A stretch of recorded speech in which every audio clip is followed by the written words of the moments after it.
All right, ladies and gents, welcome. Sorry for the delay, but we are finally live here with our SA matchup between Interitus and Unknown Team here with T-Panda and Kips on the commentary.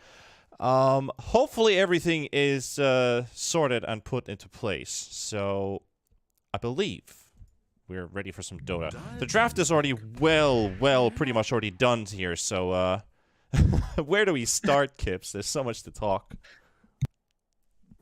Well, we start by saying that this is a very South American draft. We've got the Dawnbreaker, probably position 5 in the support role here.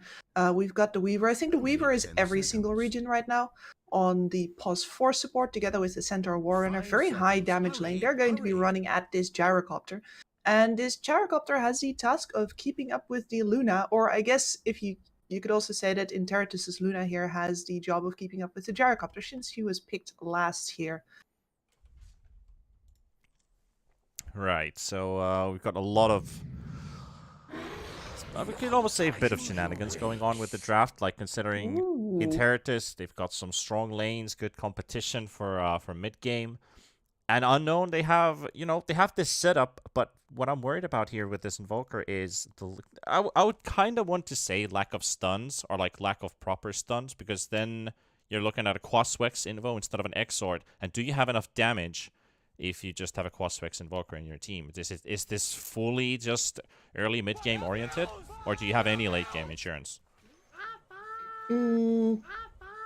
Honestly, it's going to have to come from whoever plays the offlane here, and I got a feeling that this POS 5 Dawnbreaker that I just talked about is in fact going to be a POS 3 Dawnbreaker. Right. With Banjaz picking that up. I'm unfortunately having a hard time here because I have a list of the players, but unfortunately they're not rocking the nicknames right now that they're supposed to have. Right. Well, let's hope that the in-game UI at least brings up the names correctly. I do have to admit at this point I kind of rushed this entire setup in about 15 minutes, so hopefully we're all good. That happens. It happens, This is Dota 2. The esports life, put it that way. That's how it is. Exactly. But with our drafts complete, heading into this first game, as a whole, looking at the draft, I kind of feel like I want to go into Interitus's bandwagon. I guess you could put it in this way. You want to get on the train? It's just a draft that seems more familiar to me, and I feel like it's a bit easier to execute. It's got its own timings, it has its power spikes, and definitely the lanes. Most importantly, the lanes are good. Like, they are good for Unknown too, but for some reason I really like the combination here with the Centaur Bane that you have for the Interitus lineup. Like, Centaur overall should do a good time in his lane. And we're looking at the minus armor amplification for the Luna, the space-creating Weaver, a lot of openings on the map that you can go scout out for the opponents, and just wreak havoc all over the place. I feel like there's a lot of mobility, a lot of control, a lot of damage. The lineup just looks too good to me. Yeah, and I agree with all of these reasons for Interitus here, but I also have a much more simple reason. I am very biased towards Ryur. I think this guy has made a lot of impressions, especially with his TA previously. But this guy is a staple of the SA scene. He's been around for a long time. He's this old school mid laner, and he's on a very old school hero right now. And I really want to see where he's going to be taking this quap, because he is going to be the flavor maker of this game really over on this mid lane. Well, do get the go sign from Interitus at least. Unknown still, I don't know. What is their current state unknown or not? At least they do get the go sign. They're good to go. Get our game rolling. Doesn't look like we have anything too special regarding starting items, at least on Unknown side. Very traditional, very basic. Yep, seems the same for Interitus. Fun fact, sometimes you would even consider or opt to go for a Blightstone with this Weaver. Would you do it though? Like, is it worth it?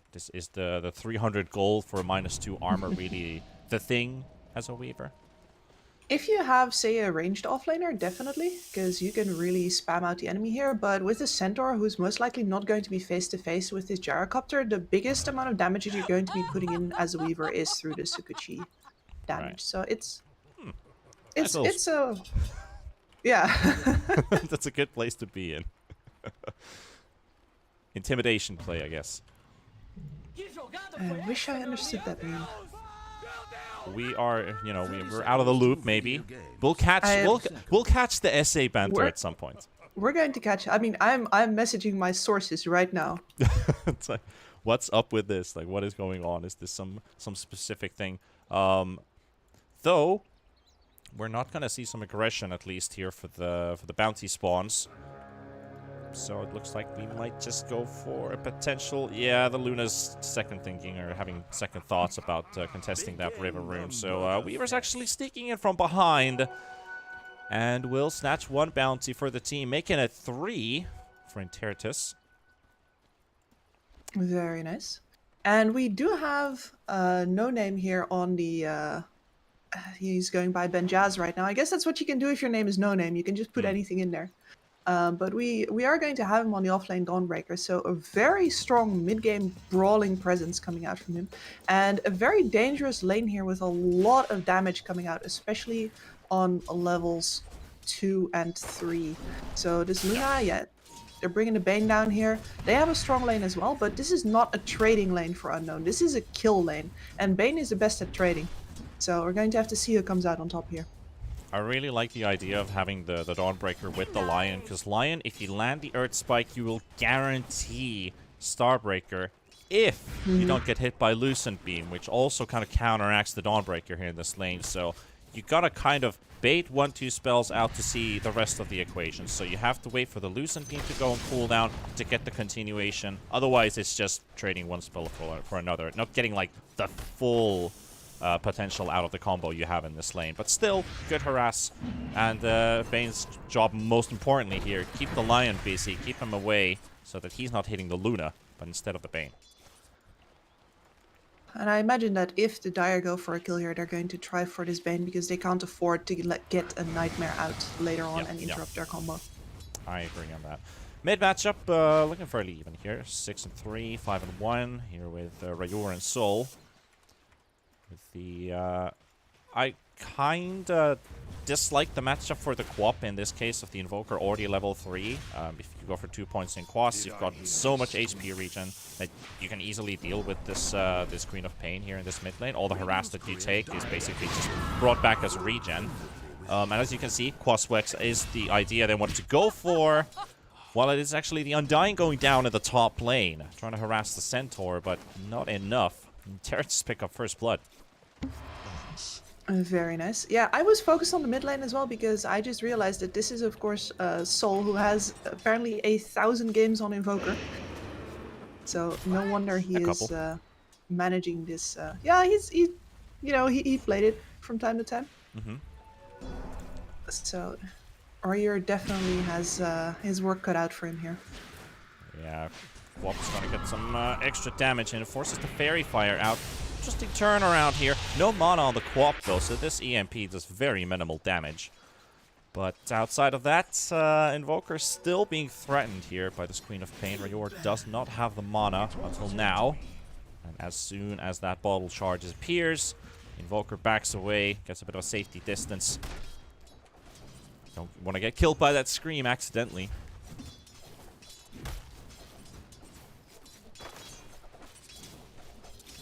I'm just watching both of the side lanes with eagle eyes. There's double level 2s on bottom now. Both sides, the Luna just hit 3. Top lane, though, they're going to go with the attempt on the Undying, but still has Decay. Stacks gets the heal out, too. A lot of minus armor here. Should be a kill here for Pimpolo. But it doesn't quite... It's not quite enough. Long cooldown with the Shikuchi. Oh, wait a second. Never mind. Never mind about the cooldown. You're still giving an opportunity for the Weaver to go back in, so that's a bit of an unfortunate mishap. The Courier seems to be threatened too, but the Weaver also moves back and realizes that that Courier is probably out of his reach. Yep, and they've had this top camp blocked up for a while now, so there's no easy ways for Feeling to pull that wave back under his tower. He's had to go up and trade with his centaur, and as long as it's just a centaur, it's fine, but this Weaver has really been a Yeah. thorn in his side. He has, and this also opens up the Weaver now too. Centaur's happy to stay in the lane for a bit. Weaver getting to rotate. Places down an Ops Ward here to scout the next action rune. Very important too, because this also gives information for the QoP, and you don't necessarily need to sacrifice, but set 2 heroes for the action rune contest. But look at this Centaur fall in this top lane. Gyrocopter very low on HP too. Not enough healing necessarily under the Sentry Ward too. Whereas the Undying places it down so that this Weaver can't go in, but also recognizes that he has his own sentry here. Gyrocopter lives. They get a kill on the Centaur. Pretty big. I thought that was a great rotation, but it also left the Centaur very vulnerable there. Yeah, they were very close to turning that around even, but the Weaver's got some physical damage abilities right now. If he would have had more levels in Sakuchi, you get to kill on the Gyrocopter there, but he's already investing in taking down the Tombstone later, which is unfortunate since there is no Tombstone yet. Mm-hmm.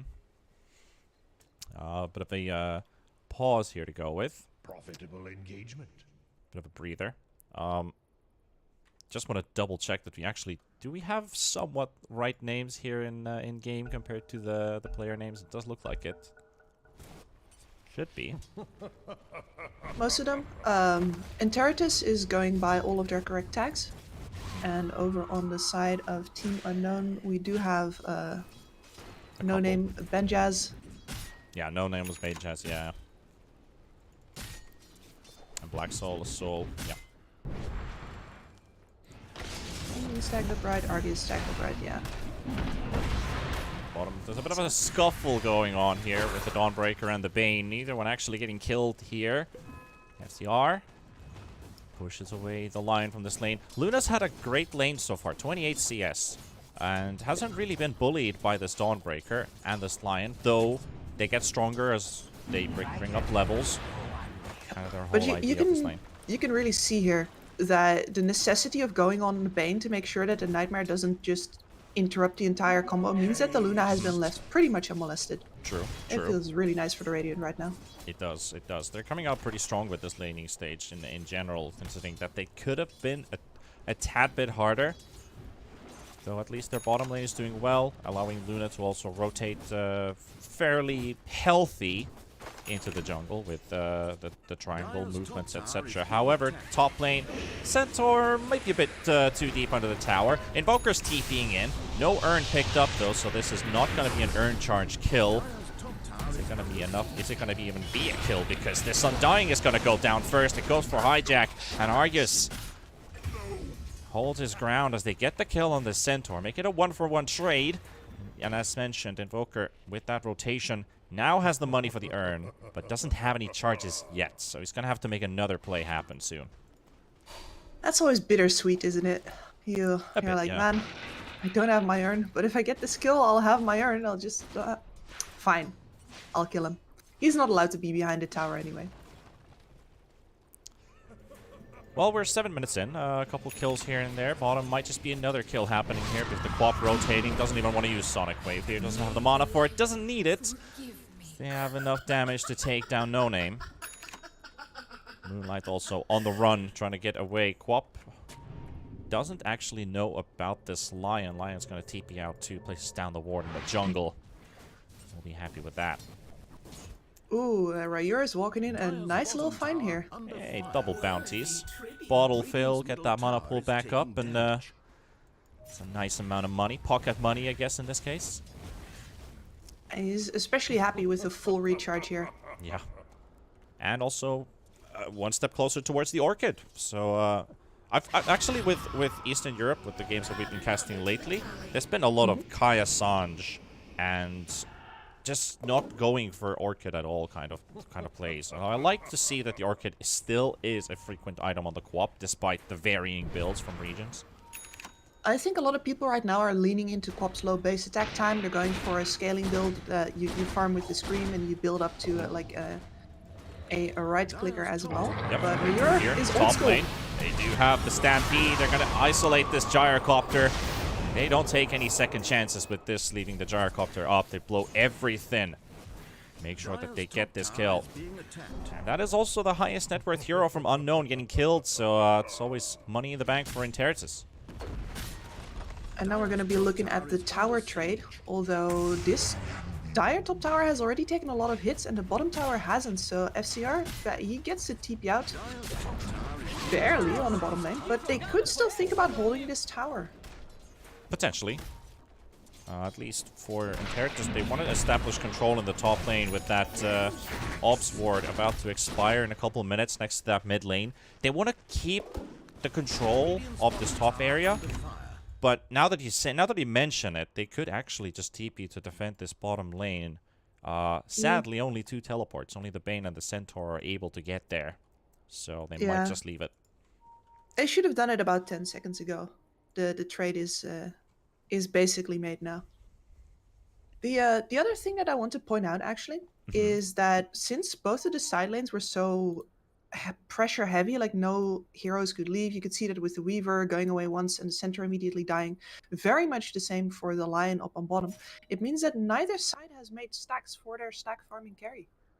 And this is a gyrocopter that went to full flak cannon and stats build. He does not have rocket barrage. He would have loved to have some stacks ready in that jungle, but there is nothing there for him, and this Weaver has already warded up the entire left side of the map. Yeah, they've got very good control, good vision, not really allowing Unknown to play around that area. Plus, they're kind of squeezed squeezed into this bottom half of the map. Kind of like what the gyrocopter wants to farm anyway. So holding this mid tower comes to big importance for Unknown. Absolutely. You lose that tower, you feel like you're gonna be choked up into a really small space.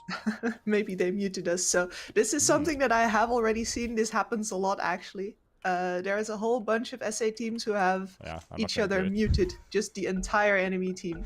Yeah. So the admin has to step in from time to time. Yeah, I would have loved the admin actually unpause the game. That would have been great. I was actually typing into chat, but then I was like, wait, we have an admin for this kind of stuff. But they're TPing bottom. Hijack wants to make an appearance here. Look at this guy. He's got a hood. He's got a Vanguard. Killing the Centaur is going to mean a lot of resources thrown at this guy. So he's just going to stand his ground, and he's going to soak everything he can. The bait is set. Pimpolo finds the Ops ward, and now with the Centaur being they're trying to get this damage in, but as you see, the trap has been sprung. They've got the cancel onto the Bane. No Name will go down. And with this Bane still surviving, with the zombies hacking the feet of this Bane, doesn't matter. Pimpolo coming in from the side, trying to get a kill maybe on this Lion. Lion very low HP, doesn't get the Shikuchi, they're going to set the trap on the Weaver instead of the time-lapse save. And Pimpolo's out with just a couple pieces of HP remaining, gets himself back to full HP. Lion survives. Undying doesn't look to survive as Ryor is just hacking away. And you know, they fell for the bait. You don't go on a Centaur 10 minutes with a hood and a Vanguard. You certainly do not. I like that Interitus still went for it. They saw, alright, they didn't think Unknown was bringing enough people, and they were correct. So the Centaur gets to stand there until the entirety of the backup has arrived. And now Team Unknown has lost so many heroes that they can't defend their mid tower anymore either. Mid tower is now gone, and now you can probably see in the minutes to come that Team Unknown is going to feel very uncomfortable in that small space, which is known as their side of the map.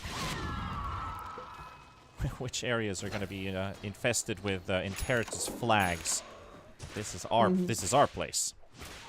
It is. This is huge. I can't overstate how important it is to keep that bot tower running. They can also probably look to deward this ward that's in the Radiant jungle still. Look at how far Pimpollo is. He is farming the enemy triangle. The gyrocopter is being watched by a ward in his own jungle. Interitus can do anything they want right now, and that can also mean farming with 3 cores. That Orchid's nearly finished. Exactly, farming with 3 cores. Farming with a 3.5 cores at this point, with this Weaver also building into an Orchid. Quap building an Orchid. Man, tough times ahead. However, smoke coming up from Black Soul and Moonlight. They find the Bane. Yeah, they're going to have to go for it. Cold Snap used. They need the Tornado. Closing the Bane into a small space. You will not use the Finger for this. There was an opportunity you could use the Finger to get a stack. But if you look at this, 160-second cooldown on that level 1 Finger of Death, nuh-uh, not really worth it at that point. 3 minutes of Absolutely cooldown. not. That's like an Enigma black hole, man. It is, and it's especially painful because in this game, as you said all the way during the draft, they don't have that much mid-game damage. It is mostly this Dawnbreaker's task to deal the damage, and she is not balled out of control whatsoever. So Yeah. this Finger is a very precious resource, and it has to be hoarded. It has to be hoarded, and it needs to land on the right target too, because even that hood soaks up a lot of that magic damage being dealt. So with this, yeah. Ideally, you kill the Quap. That's the Quap's a good that's the target. biggest prize you can get. Quap is a good target to go for. 1200 HP. Finishing up an Orchid now. Now with this double Orchid, they can actually silence the Lion. So Unknown is going to miss that key crowd control for their fights. Same for the Invoker, can't cast any spells. It's kind of like, it's like 5 seconds of nothingness for Unknown, and then they can start the fight. So you have a head start. Black Soul and Moonlight, they were setting up for Pimpolo. The Reaver gets out, however, there's a Stampede used on the other side. They found the Gyrocopter. The Dawnbreaker coming into the rescue, though. No Name does get a good 2-man stun. Arceus is still down, and this Dawn is gonna need some backup. Black Soul is there. There comes the Centaur from the side with the Tumbler toy into the stun. The Bane caught as well with the Earth Spike. And with that, it's a 1-for-1 trade. They get something in return, but they have lost their Gyrocopter. Even the heals from the Solar Guardian there weren't enough, unfortunately, to save him from the gigantic Orchid burst. At the very least, his Gyrocopter is getting close to his Aghanim Scepter now. He is looking to disassemble that Dragonlance that he's built once he's got the Point Booster and the Staff of Wizardry at ready, but still needs about 1,000. And up until that time, he's not ready to fight. They caught the Weaver, though. Yep, well, that's the target to use the Finger at. Don't want to let that time lapse go through, so make that the first stack of Finger Death kills. I mean, what would you do if you saw a cockroach and you could flatten it under your thumb? I would. That's a big thumb. Have you seen lions' hands?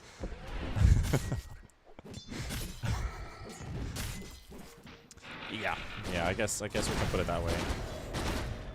I was starting to look at my own thumbs and I'm like, meh. Don't compare yourself. That breeds insecurity. No, I'm not gonna do that. Though, Weaver hiding under the tower. This time it looks like they're gonna get this tower finished.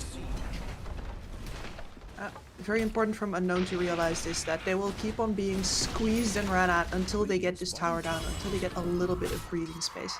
And that has just been achieved. They brought all 5, but that's worth it. Yeah. Yeah, that was the tower that you need to get down ASAP. And if you don't get it inside the first 20 minutes, I don't think you're ever going to kill that Radiant bottom tier 1 tower. Usually after that, it takes some serious split pushing. It is possible if the enemy doesn't take your offlane tower, but they would have been in trouble there as well, because that one is also looking pretty low. I am kind of looking at what's the split push the split push potential for Team Unknown, because we're looking at, you could go for I don't know. I just don't see how you do it. Like with the Dawnbreaker, yeah, you've got one guy Invoker. If you go TP Boots, potentially you have a second split pusher. But your wave clear is kind of lacking here on Unknown. Yep, it's really mostly the Dawnbreaker, and ideally for that she'd get some form of mobility item to escape, something like a blink, which is not within the realm of possibility right now. I think she's just saving up for BKB right now. And you have to go BKB here. You've got 1 Orchid already, 2nd Orchid in the works. If you don't have BKBs by the time the next big fight comes around, then you're going to be in trouble. And I am admiring Soul's bravery here, because he's working on an Orchid of his own instead of going BKB. So many Orchids this game. Yeah. And he's counting on the fact that the Quap won't have a BKB yet by the time he has his Orchid. I'm not sure I trust that. Nice catch in mids, and with that stun, Fingers available in 1 second. Oh, he didn't get it in time. They're going to turn around in mid. Black Soul's going to go down to the Sonic Wave. Fiend's Grip connecting onto No Name. And Dawnbreaker's going to be a second casualty too here. Luna's just happy to come and pick up these freebies. Lion just needed one more second to get that finger of cooldown, man. That hurts. And you can really feel a sting in your soul. That is tragic. And yeah, it's gonna cost them Roche now. They would have had a tough time fighting this anyway, but at least with the buybacks that they have available and the fact that they have an outpost here, it might have been possible for Unknown to fight on the Roshan itself. But losing the heroes over on the side means that it's all but impossible. And also that huge morale spike that you get for, hey, I got my ulti off, and everyone's like, yeah, let's go. Like, they don't have anything left. It's, you are running at them 150% speed as soon as you can. No fear. Just, you know, it's kind of like YOLO at your opponents at that point. Because your Weaver survived and pressed R. That's how simple it is. That's how easy Dota can be sometimes. You get this huge momentum spike for pressing a button. And yeah, the opponents just have no abilities left. It is very much true. And now they're knocking on your top tier 2. And really, Unknown have no other option than to keep farming. They need something on this gyrocopter. He's going to try and build into a Satanic, making sure that he can actually stay in these long fights. Invoker nearly at the Orchid now. The BKB for the Quap is so close that I wonder if he's going to get to use it more than one fight. I suppose it's for the Weaver as well. Yeah, I think it's for the Weaver too. Kind of like a preemptive thinking that, yeah, Weaver's going to go for Aghanims. In reality, Weaver is going for another Orchid. Eclipse has been used in bottom. Got the gyrocopter caught under the tower. I have to say, that's a very lonely gyrocopter there. Just with the help of the Undying, I think Unknown might have just, you know, stepped a bit of a limit there. A bit too deep in the lane. And 2 easy kills again for Interitus. Now 11,000 gold ahead, 18 minutes in. This is really turning into a one-sided show. Absolutely. Weaver and Invoker getting their Orchids at exactly the same time. Welcome to Rayur. Okay. Yeah, it's the effort actually paying off with the kill on this Quap. 600 gold going in the hands of No Name, and also I think Lion picked up a stack on that Finger of Death. So you have this infinitely scaling ability, which is nice. This is exactly the kill they needed. I mean, they can't stop FCR from just taking over their jungle right now, but at the very least, this kill buys a little bit of time. Did you see how much XP they got for that solo kill?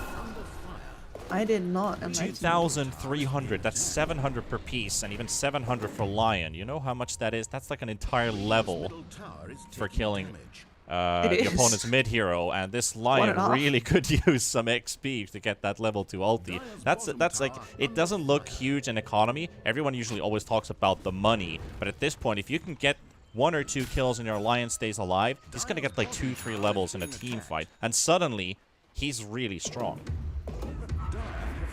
And the lack of level 2 ultimates over on the side of Unknown is definitely hurting them right now. But they just haven't had any place to farm. Anything that was available has gone to their cores. Luna happily pushing this bottom lane, though. That's going to be a free tier 2 for Interitus. And 1 more tower to take. And with the help of the Aegis, you're more than likely to take down this tier 2 tower with ease. However, Unknown wants to push out the wave. However, there's a... one thing on top of the other, because Interitus is making their move towards mid with their smokes. Black Soul onto the high ground. Arcu is there as well. They get the stun. They caught the Invoker. They see where he is. And with that Orchid, that should be a kill. Apollo is the one to dive all the way deep. He gets silenced up by the Orchid, but that's all they can do. They just sack their Invoker. Feeling?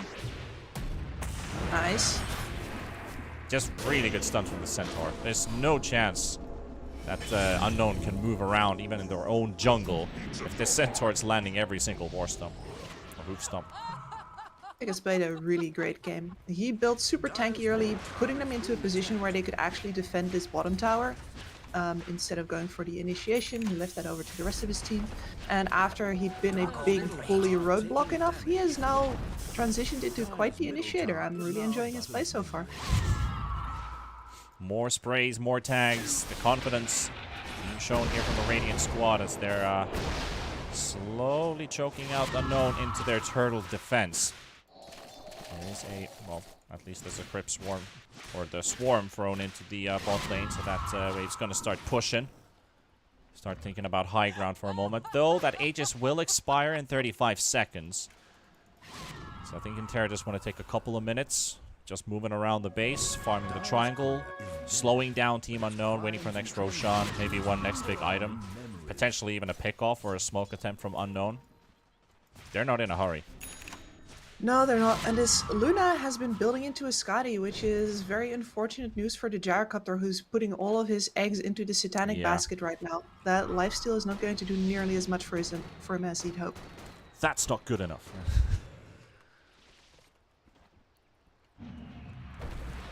He could still switch out into the BKB right now. He could.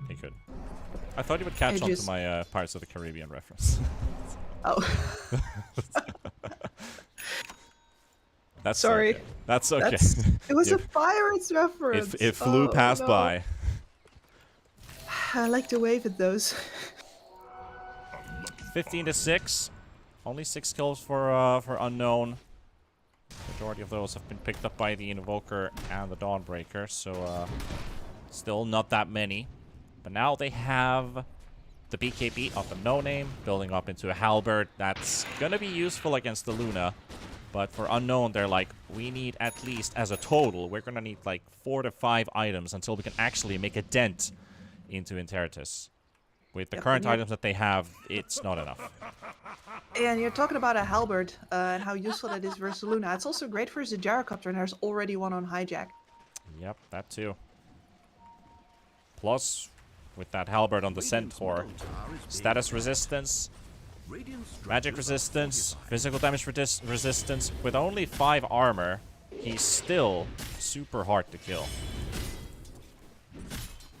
He is an absolute tank. I am very concerned for Unknown here. This is very likely the last fight of the game. Could be. Very much could be. That is, if the Radiant team are able to take another victory under their belt, that might just mean a victory in this first map too. They see the Undying on the other side, but they're taking their time. They're like, maybe there's someone behind. Maybe they're playing out a bait. They see the Lion on the side too. Weaver getting hexed up. They also jump the Undying at the same time. They find 1 kill. Lion able to teleport back home. The rest of the squad also back to safety. So only 1 kill still. An Undying kill is not good enough for Interitus. They're going to need something else. Either a core kill or at least 2 to 3 to be able to push to the high ground. Yeah, to be able to push safely, for sure. This Luna is pretty much ready, but they're still at risk of getting caught in an uncomfortable team fight with the Tombstone, with that Solar Guardian, and of course Invoker is one of the best choke point fighters in the game.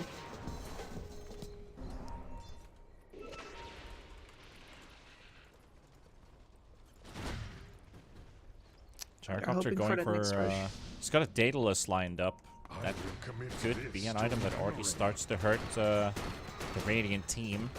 Still very, very, very far away from it, but never give up hope. Hope dies last.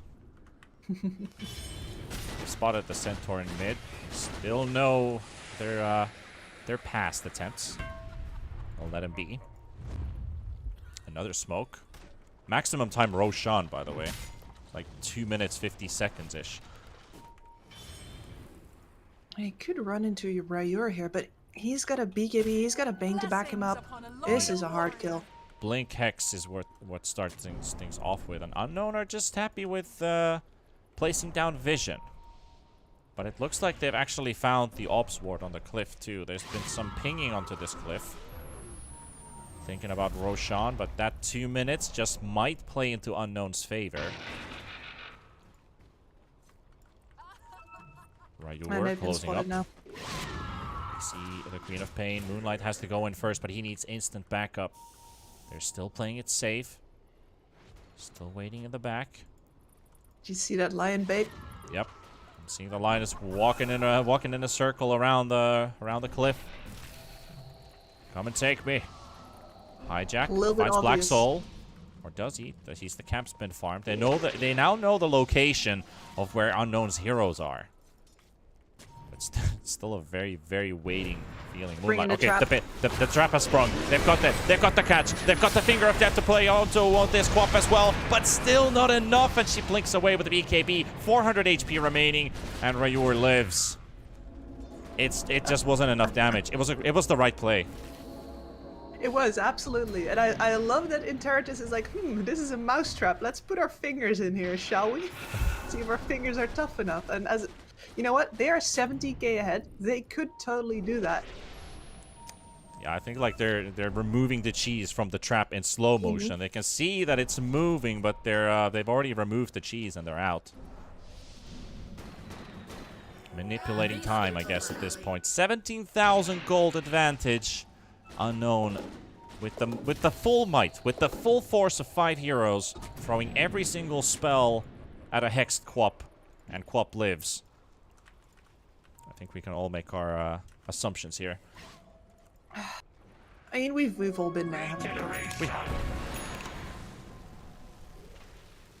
And yeah, this vision on the cliff was really the only sort of anchor Unknown had to possibly stay steady in this Roshan area. And now that it's disappeared, they couldn't hold it.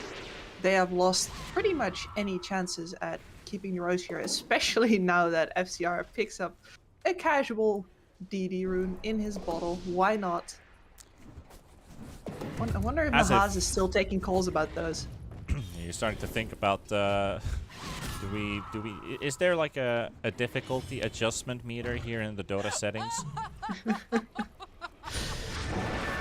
into the Roche pit they go. They've waited their almost full 3 minutes for Roche to come back, and I think he's going to disappear just as quickly as he appeared into the pit. With this DD Luna hacking away. There's a shard available. Luna's going to absolutely love that. With all the damage, now you've got your loosened beam stealing out the right clicks. And of course, the Aegis and the Immortality. Bottom chase going on. Okay. Valiant effort. Almost kills off the Lion. This Luna, if Unknown didn't have damage problems before this Aegis, they certainly do now. If they manage to kill her once, they do not have anything left in the tank for the second round. And that is if they even get at her, because Hijack is also still here, and this man is an absolute beast. He's going to be jumping in front of whatever gets thrown at her. I agree. Hijack's been playing a really good Centaur game up till this point. He's been on point with his stuns, he's been leading the team, he's probably been the shot caller too, I feel, at some point, because he's the one going in and the rest are following. So it spells confidence from a player that he's living it and everybody's kind of riding the wave. This very much feels like one of those games where just everything falls in place for Interitus. And those games feel, I think, from behind the scenes I can tell you, that feels so good. You don't have to make any awkward adjustments, you don't have to call people out on any plays that weren't necessary. No, you can really focus on improving the details, getting everything right. Quite potentially about to break loose, but just poking the Centaur there, burning his mana. Meanwhile, their tier 3 tower almost completely destroyed by FCR and Rayur. Quap will finish it off. The rest of the squad now trying to move from the below, actually. Trying to make a wraparound on the side towards the Weaver. Quap pops her invis, gets hexed up. Sun connection as well. They got the call down, but the jump from Hijack's going to be enough, and Moonlight's going to go down. The Viper coming in from the Lionland. Our Gyrocopter in the middle doesn't really do much at this point. The Dawnbreaker is just a bit of a nuisance here in the arms of Hijack and FCR. Everybody else is just dying in the backlines. It's just a Bane kill, and everybody else has died on the side of Unknown. And there's the GG call, 31 minutes in. I think it's a good time to start looking at game 2 if you are Team Unknown, because I don't feel like anything really clicked in place. It really didn't. I mean, they had so few tools to make moves with. They went in on this laning stage really hard, getting this Undying, putting a Dawnbreaker, which is very much a lane bully normally, on that core position, and not getting any momentum out of either of them. And after that happens, you got to have some momentum into the mid game, and they had nothing. They had to group up as 5 just to get that bottom tower down. And everything put together, yeah, you want to just go back to the drawing board, scrap this one, get yourself a new blank slate. Yeah, we're gonna need some draft adjustment at least because the lanes went okay, but when you're thinking about if the lanes go 50-50, is that the result we want to look for from this draft? Because the mid game really was their time to kind of push the advantage into Unknown's favor. We didn't see that. We didn't even get to mid game when they were already taking a beating. And you look at the draft and you're kind of like, well, we've run out of options, boys. Like, there's no clock to look at anymore in that case. So maybe a couple adjustments here and there. I would still like to see this Dawnbreaker. I feel like the Dawnbreaker and the Lion are very stable, good picks here. Their lane went okay. Just maybe fix around a little bit. Like, do you want to have the Undying? Do you want another support around that? Would you like to think about another mid hero instead of the Invoker? But that's just me. I mean, it might be that we see the same heroes, but I would like to see the Dawnbreaker line again. I did like that lane. I'd like to see it again, and I'd like to see it work because I always like these regional picks, and I've seen the Dawnbreaker in the POS 5 really turn up as a bully, and I know you can do that with a POS 3 as well. She gets so tanky, she deals so much damage, she can be everywhere on the map, it feels like, with her ult. But unfortunately, that will have to wait for another game, and maybe it's the next one. Maybe it is. We will be back in a couple of minutes with the second game of the series between Team Unknown and Interitus here with T-Panda and Kips on the cast.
back, ladies and gents, and this time you actually get to see our lovely faces here at the casting desk as well. It's T-Panda and Kips as our duo for this one. Interitus took the first game from Unknown in a very convincing manner. And I feel like this DPC, no matter what region you're watching, a lot of 2-0s have been on the board, and very one-sided maps as well. I feel like, when do we start to see like the tight matches, or has there been any tight matches in SA so far? Because Interitus here looking really good. We've had some very tight matches, especially with Balrogs earlier squeezing past 10 seconds to pick. Team Our Way, which is both of the qualified teams. Hurry. Actually, the second qualified team beating the first qualified team. That was an absolute nail biter.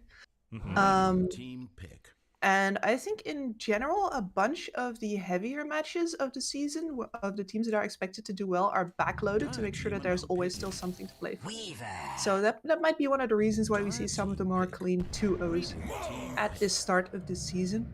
Unknown team sniping away that Weaver, and Interitus answering with a completely different setup. Ooh, Beastmaster. Solid speed with the draft, I have to say. This has been insta-picking into an insta-pick, so you're kind of going with the Weaver, which is one of the more common or most wanted first picks you can go for. If it's not banned in the draft, it's either banned by the opposition, who doesn't get to get first pick. So when they left it through, Unknown will grab it, get themselves some lane pressure, open up the lanes, and after the lanes, most importantly, active map control, how do you call it? Contesting, I guess you could put it that way. And you have this Mars Rubik, which I do like as a combo, and you have Beastmaster that just instantly gets picked into this. So Unknown is looking to go full physical damage, but you want to have a mix of magical in it. But with Weaver and Beastmaster, you just want to go all in and force Interitus to go, like, you build your armor items, we're going to hit your buildings, we're going to hit your heroes. We're literally going to hit you with all the physical damage we have to give. Just punch him. And this Beastmaster is actually one of the heroes that I didn't expect to see it, but it is very much a Banjaz no-name signature hero. It is by far his best. So I like that they have just gone down to their roots to say, all right, fine, that previous game was a wash, and we were picking meta stuff. Let's just pick what suits us and see if that gets us a better game. I'm very curious, because I do feel that Banjaz didn't have a great game to show off what he's capable of previous time, and now this is his hero. Now with this has been one of the fastest drafts too. Like, the second phase is already completed. Insta picks into insta bans. We haven't really actually talked about it. The Enchantress, that's a no-brainer against the Beastmaster. You don't get to steal my boars. I actually, out of the Enchantress, I have to tell you another. I don't really want to bring out pub experiences, but I do have to say one of the most horrendous pub experiences I've ever had was playing Enigma against Enchantress. My 260 HP Eidolons versus a 700 HP Eidolon. Who the frick came up with that? Like, how is that even possible? I was raging up my screen like, that's not balanced. That's not cool. I didn't get to see it doesn't multiply as well with like triple 700 HP Eidolons, because those guys are like, you put 3 battering rams like at you. Like, what's going on with that? So you don't want to give that Enchantress boar the same thing, the same treatment. A lot of HP, a lot of damage, and you know, you're just gonna scream for help. Ooh, you were talking about physical damage. Here she is. Yeah, it's all physical. You can smell from a mile away. We're buffing up into a potential for Protect 1, but with a mix of auras and buffs. We've got attack speed. We've got more attack speed. We have minus armor. We have a bulky guy who benefits from all of this the further the game goes. So this also brings out the Medusa into what, a more active mid game hero already at this point with all the buffs she has. Hopefully, yes, because the big downfall of physical damage as like a strat for your entire lineup is that it is single target. And that means that for the early to mid game, okay, that's a signature right there. I'm still gonna continue. For the early to mid game, you have this this lineup where you need to be shot calling to take people down one by one with your physical damage, whereas the magic damage will all be AoE and will be much easier to execute. So I would like to see them pick up like a 5 seconds. specific Hurry, physical hurry. burst damage hero here. Unfortunately, the TA has already been taken out, but she's one of the best candidates to help physical damage lineups through sort of over that hump of the mid game because she makes the shot calling easy. It's like, all right, this guy first because I'm jumping him, and then the next, and then the next, and then the next. If you can't do that, then you That is bad. are in trouble with physical damage lineups. And now for that sniper. That sniper. He's That so sniper. small next to that tree and protector. Yeah, and I was forewarned here because FCR is apparently an Arc Warden player, and Right. Timber saw as well. But Only this 10 sniper seconds. is a feared signature where 5 people seconds. Hurry, hurry. sometimes say, right, you gotta ban the quack quack. Hmm. You gotta ban the whack whack before he picks it. So with a Medusa on the board, that's basically an excuse to pick that sniper.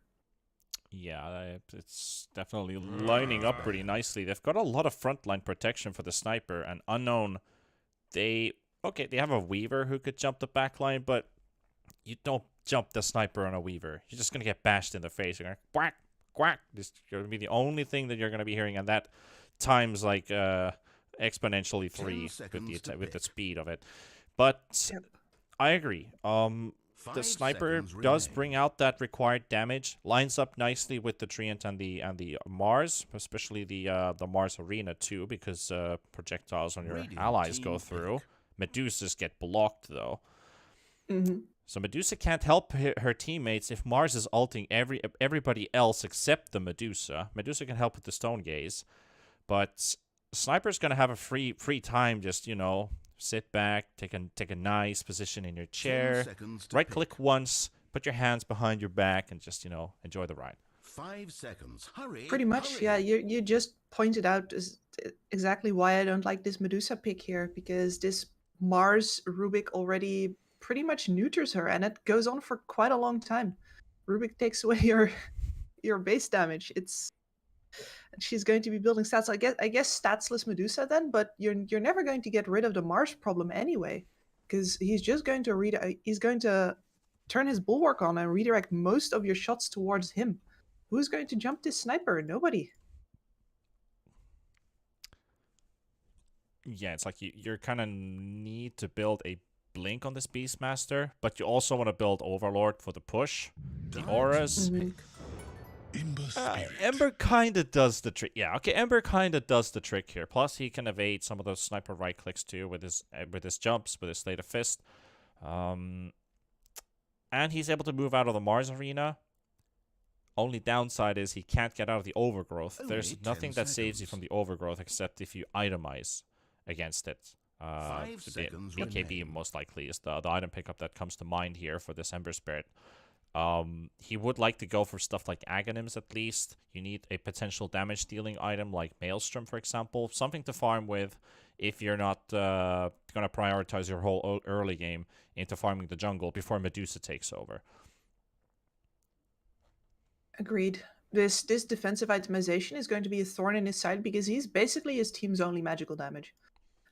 You can get lucky on the ogre, of course, but in the end, this is their magic burst for the mid game. This Ember needs to have a good game, and I gotta say, in order for the Ember to have a good game, there needs to be some space. We saw Unknown have big trouble taking down the single tower in that previous game.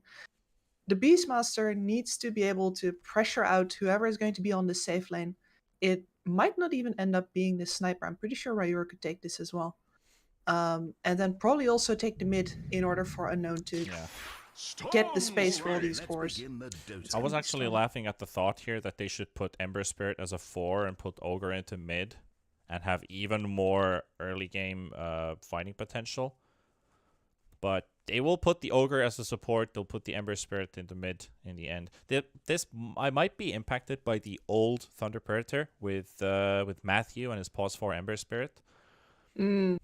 Those were the days. Those were the days. That was a good last year. I remember our NA and SA casts we had last year. There was a lot of fun stuff going with drafts, and the Ember 4 was the one that I really enjoyed the most.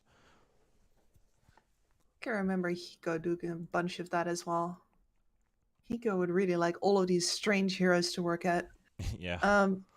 He is not in this 10 game though, seconds and the now. strange hero that we have instead is the sniper. And Sniper Spirit does 5 definitely seconds. present a Hurry, threat to hurry. this sniper. This guy is fragile. He has no defense mechanisms. He has no good ways to take the flame guard off, and no HP, which the flame guard will be taking off of him. Hmm. Well, there's always that. What about drafts, though? Is this a better one from Unknown? Because now we're still very, very one-sided with the way they're going to execute. What's their main goal? What's their timing? What's their window? But it's definitely better than the previous. It is better than the previous. At the very least, there's clarity here, right? The problem is that all of these eggs are in the Medusa basket, and she's already countered. You're picking a Medusa into Mars Rubik, and then you got a sniper on top as well. She needs to have so much damage. She needs to be so big that it seems unrealistic to me that she's going to pull that off. But it is possible. It is possible. And I think with the eggs in the same basket, I think we had that in game 1 too, where we were kind of like relying and trusting on the gyrocopter. But the dynamic changed a lot with the course of what happened after the laning stage. So we've already stated the importance of how these lanes need to go. Now it's a bit different because, you know, the heroes are different, the matchups are completely different, and the way that you're looking at it from both teams' perspective. Like, they know the Medusa has to be hunted down on the map. It's not like you're going to hunt around on the gyrocopter. It's like, it's a good kill, but it's not necessarily going to win us the game. If we hunt this Medusa down, that's instantly like, oh, that's their public enemy number 1. She's very slow. She's easy to catch. But Unknown has playmaking potential this time around. Between this Beastmaster and the vision that he's going to provide and the mobility and damage of the Ember, they can make plays even if they get behind. And that is an option that they definitely did not have the previous time. I am also not as convinced by the Storm Spirit pick. We haven't really talked about it yet. There's definitely farm-wise a lot of space for it on Interitus, but Storm Spirit into Ember, you're going to out-farm him, but the Ember will always remain a threat because the root of the bolas, the searing change, is very much deadly to you. And I think we've seen this routine happen quite a lot. The lane against the Treant Protector is going to lead into a lot of trees being cut down. So that this Treant Protector doesn't have much roaming capability. And the Sniper is actually the one here cutting the majority of it. So do we actually put the Treant Protector in the bottom? I mean, there's still a decent amount of trees remaining here. So Sniper could just keep them up. Unknown's able to bring out at least 3 bounty runes, though. So good start for them. It's a bit of a change from game number 1. So if we're following a script here, 3 bounties leads into a 1 game. They got it. Bag him and tag him. Bag him and tag him. Treant Sniper safe lane. When's the last time I've seen this? Oh, Yeah, I just got I just got the shivers. sorry, chat, but I had to do it. Yep. And Jez. A couple hits there from the Treant Protector and the Sniper. Yeah, and I have to Gotta keep that early immediately. rush. Yep. They have to immediately lay into this Beastmaster. His level 1 is extremely weak. And with the Sniper and the Treant, most of their harass being physical, you gotta push him as hard as you can before he gets the Helm of Iron Will up, which he is going to be rushing. After he gets that armor, he's going to have a lot more sustain in this lane. Kind of wondering what's the main goal of this lane here for the Weaver, especially wants to pick up level 3. I think the Beastmaster wants to do the same. So until then, I feel like D-Flash is going to have to do, you know, a lot of heavy lifting in this lane. He's going to have to pull the lane every now and then, maybe even push it straight under the tower while he gets to trade against heroes. Like, hitting this Weaver has got to be the Treant Protector's best job he's ever signed up for. Yep, anytime you get him, he just loses a quarter of his HP. I might be Yep. exaggerating a little bit, but only a little A bit. little bit, yeah, but it's kind of like Starship Troopers with the only good bug is a dead bug. True. That's a great movie, by the way. I've never seen it, but I Oh, should you visit haven't it. seen it? Oh man. No. It's Well- a Verhoeven, isn't it? Like, it's even Dutch cultural heritage, and I'm not. Yeah. I haven't. It's a late 90s movie. Yeah, the whole movie is actually on YouTube. So if you're in for a couple I giggles, see. just go for it. I see. Well, I'd never download a car, but you know. Download a car. Okay, you caught me off guard with that one. That was a good one.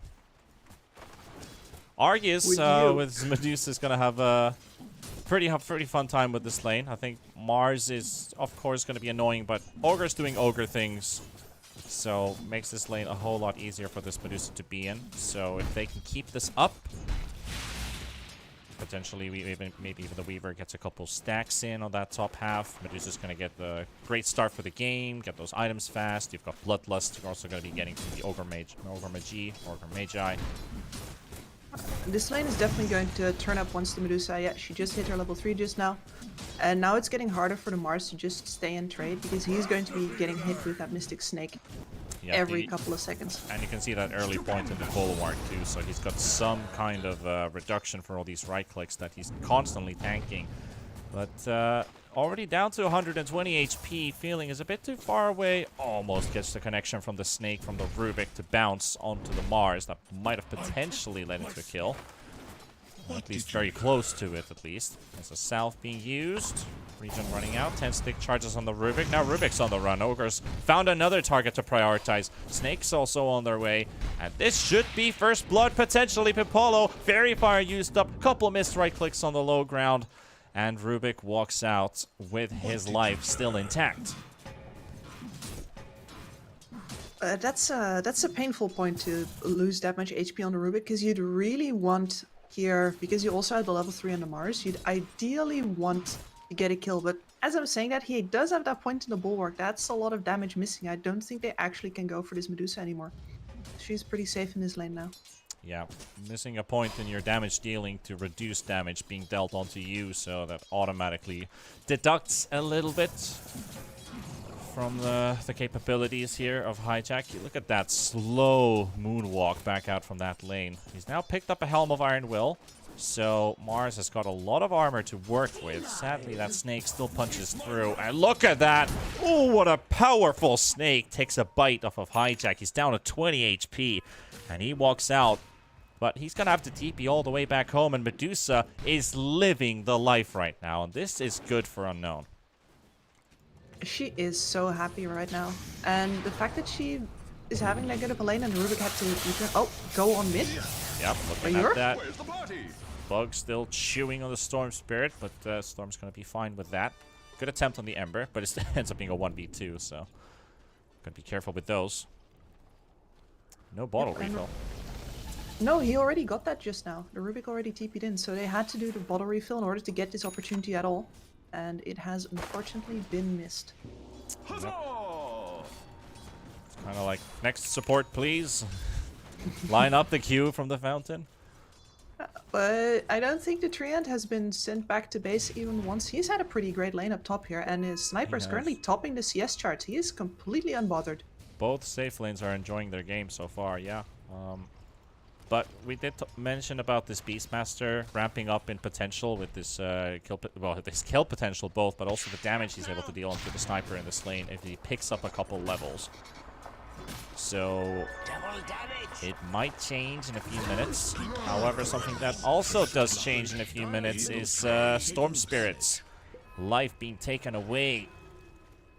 And that's a kill for Black Soul. And Moonlight being assisting there. DD Rune Weaver making his way towards the top lane. Geminate attack with the DD Rune. Sniper quickly finding out that he can't trade versus that support, but yeah, there it was, the Storm Spirit. If you get found by the Ember, you usually die. It takes too many remnants to take off the Flame Guard after, I mean, I want to say recent buffs. It's been a while.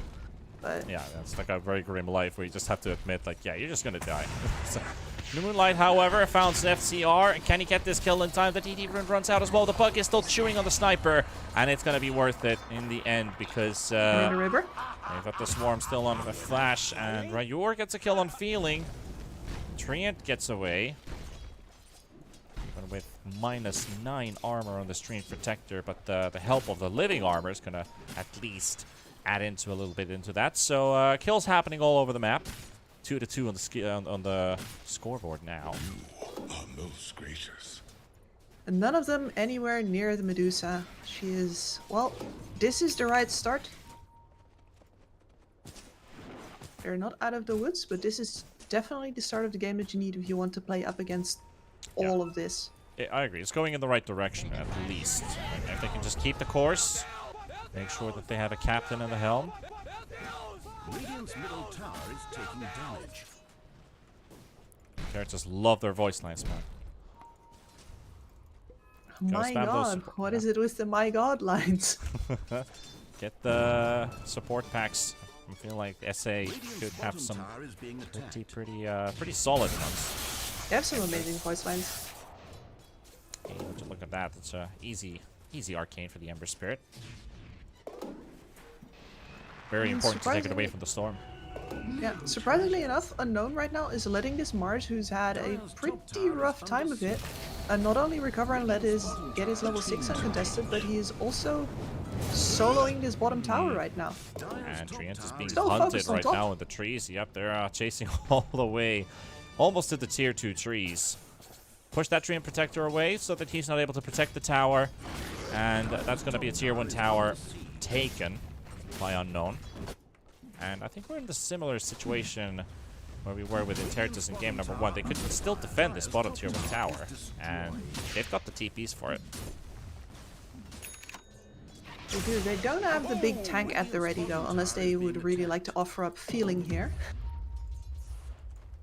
He's certainly cool with it. That could be level 5 for him. A level 6 if nobody on Interitus dives in. But the Ogre soaks some XP. Meanwhile, Gang Squad is making their way towards bottom. They did actually scout their movements. They have an obs ward right next to the outpost, so even more provided extra vision. So Ogre's out. We're gonna leave this tower for dead. Meanwhile, Unknown will. I love the fact that you're now placing obs wards right under the outpost to get this extended vision. Radiant's bottom tower is being attacked. Very powerful, and it has just been dewarded in the dire jungle, It has, so unfortunately. that also does tell that Unknown, they have been scouting out the churches with their warning plays. Trent wants to get his ulti off, but he does not drop the base. And the crowd is left booing at this point. So the tower's dead, the Treant's dead. Unknown are 3k head. Feeling good. And so far, they're exactly riding that line that they have to, where this Beastmaster has got his Dominators, pushed his towers, created that space for the Ember to work in. Ember's getting very close to his Maelstrom, which is going to really amp up his damage and make him a true threat to, honestly, everybody over on the side of Interitus. Yeah. Treant making the slow walk all the way back from base towards this mid lane, most likely. Looking at the Storm Spirit very far away from picking up an Orchid. But Mars wants to smoke up, nevertheless. They don't have any playmaking items here at 10 minutes. So this does look more like a Storm Spirit jump with Vortex, with Mars following up with Spear. Okay, let's take the Ogre. Yeah, he's got the arena. Okay, so they'll be happy with that. I feel like the arena was a bit of an overkill, but a kill is a kill nevertheless, so I'll take And at this point, if you don't use it, it gets rusty, right? Like, it's already 11 minutes. Just Rusty pop it. arena? Yeah. Like all those shield walls and stuff. Right, yeah, I was just trying to picture Colosseum in my mind. It's still standing, but true, yeah, I guess, unless you're practicing for architect school and just want to keep on building.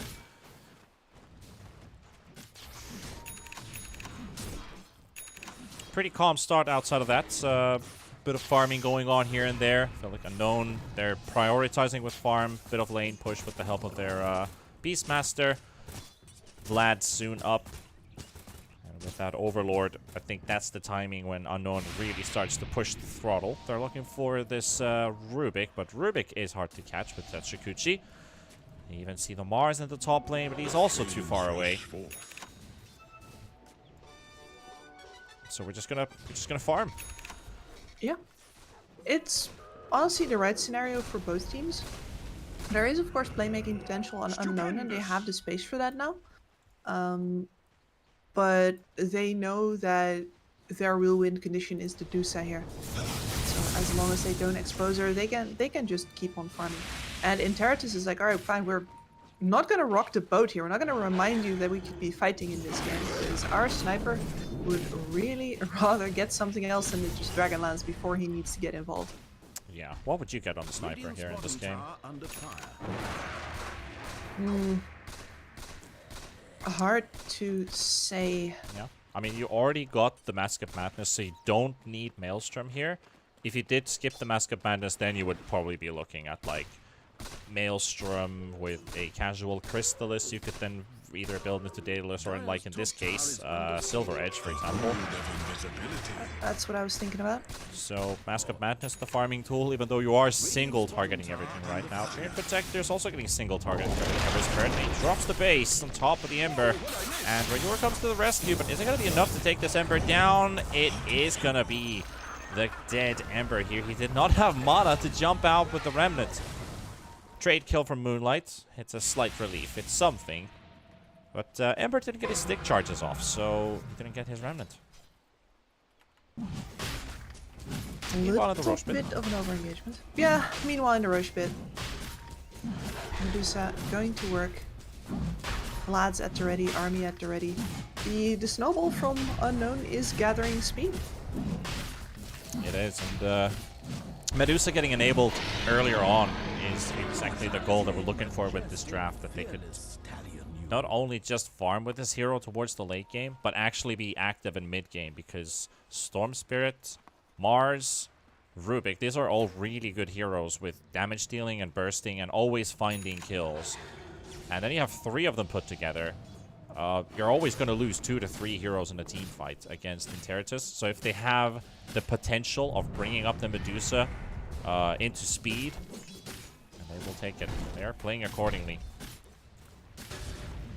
Like, look at this positioning of the Medusa as well. Like, she's the one in front, all by herself. Like, I think Argus has been maybe a bit out of position once or twice, but Interitus are afraid and they don't want to jump with that Medusa. They suspect ill. No, their damage is limited right now. It mostly comes from the Storm and the Mars. And both of them, once the mana pools are empty, you're not doing very much anymore. And if they empty those out on the Medusa, they are toast. Sniper. Oh, dude, they just turned around. Oh boy. Oh boy. Okay, that would have been a perfect kill. That would have been the highest net worth hero to be caught by Unknown. Instead, the sniper gets to live a little bit longer. Where did he think they were? Yeah, you could say that's a very close call. Ember finds Mars, and they're going straight towards this triangle, stacking up a little bit. Not the triangle, I mean the jungle. And Medusa leading the troops. Dire's middle tower is being attacked. This is a very desperate chase. Nice obstacle. Interitus are noping out. Flash. Another chance for an overgrowth there. Stacking around. Nice 4-man ulti. Spear connecting onto the back. They caught Rajur coming in with the jump onto Soul. They will take down 1. They will take down 2.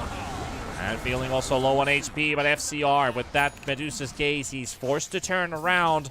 And Medusa, despite the Aegis, despite the stick charges, just getting isolated and pushed away. They're toying with this Medusa right now, avoiding her from hitting any targets. Get a bit of damage onto the Rubik. They found the sniper once again. Moonlight still wants to hunt down the sniper. It doesn't quite hit with the swarm. Rayur wants to look for this Weaver. Medusa's still holding her position on the high ground. Now with the Orchid coming back off cooldown, Storm's going to find the kill. Make it 3 for Interitus, and Unknown. They bite the dust. This is the issue that was present all the way in the draft, where if the Medusa gets stuck outside of the arena, sure, she's big and sure, she has the Aegis, but she doesn't actually do anything. Everything bounces harmlessly off of that ultimate.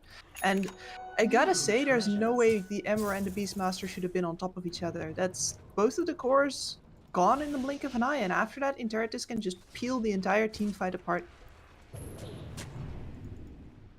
And that's kind of a shock warning for Unknown too, when they realized that team fight was Medusa just like, I'm getting kited, can you guys bring me some target to hit?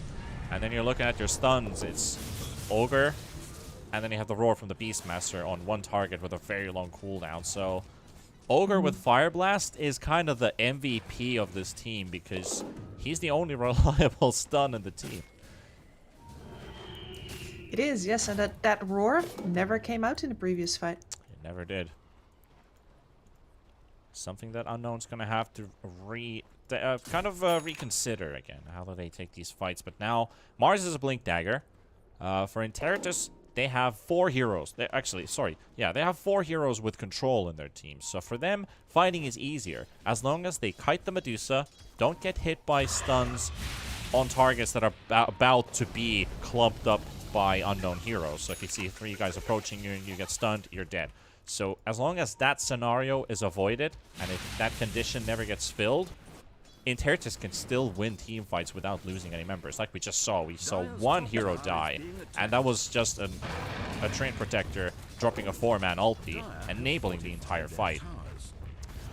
So positioning is key, again, but they have to stay very mobile, too, on this Interitus lineup.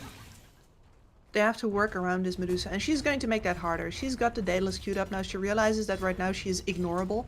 And this is the hard choice that you always have to make as a Medusa. Like, alright, do I build damage, which means I can be killed when they focus me? Or do I make sure that I am indomitable and I march forward and force them to deal with me? And right now, as you see, as long as the Medusa is in position, it's actually very hard for Interitus to engage, because they need those backliners first. But she can't always be in that position, of course, and that's where the choice comes in.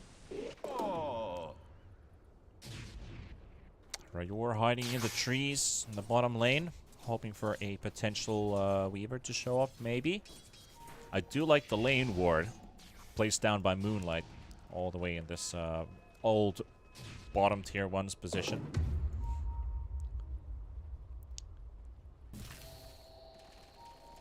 We'll reveal if somebody shows themselves in that lane. Closing up at the 20-minute marker. Medusa's situation right now is building a Scotty. Switched out. So yeah, she wants stats. I think the slow is useful, yeah. And of course the HP regen reduction to make things easier, because there's still a Treant Protector. It's gonna buff people up. And the rest of Unknown are smoking up. Radiant Scan has been used, and they just moved out of that circle, so they know somebody was there. And they see the sniper, they see the Rubik. That lane ward might just pay off, but they go too deep in the trees. They find the Rubik. Do they find the sniper? He walks past the Ancient Thunderhide and everything of this sniper. Is he gonna get out unscathed? Because that's the target they wanted to go for. They've lost the Rubik. Medusa's also here. Hijack trying to position himself onto the Medusa. There's no Aegis remaining. Freyr goes for the jump, but he finds an illusion on the Ember Spirit. That is not the real one. FCR located. Moonlight knows exactly what to do with this sniper here. They're going to lose the Dream Protector in the trees. Oh, by the way, I almost swallowed my own tongue, so that's not very advisable. Jesus. But still, Sniper gets out, like, so close to catching the right target. He was right next to him as well. He still got out. They pumped out a first dust when they initially jumped, and FCR was out of reach of it by magic. Yeah. Really, he was pixels off units, and then the second time, of course, they guessed wrong. He is no longer there.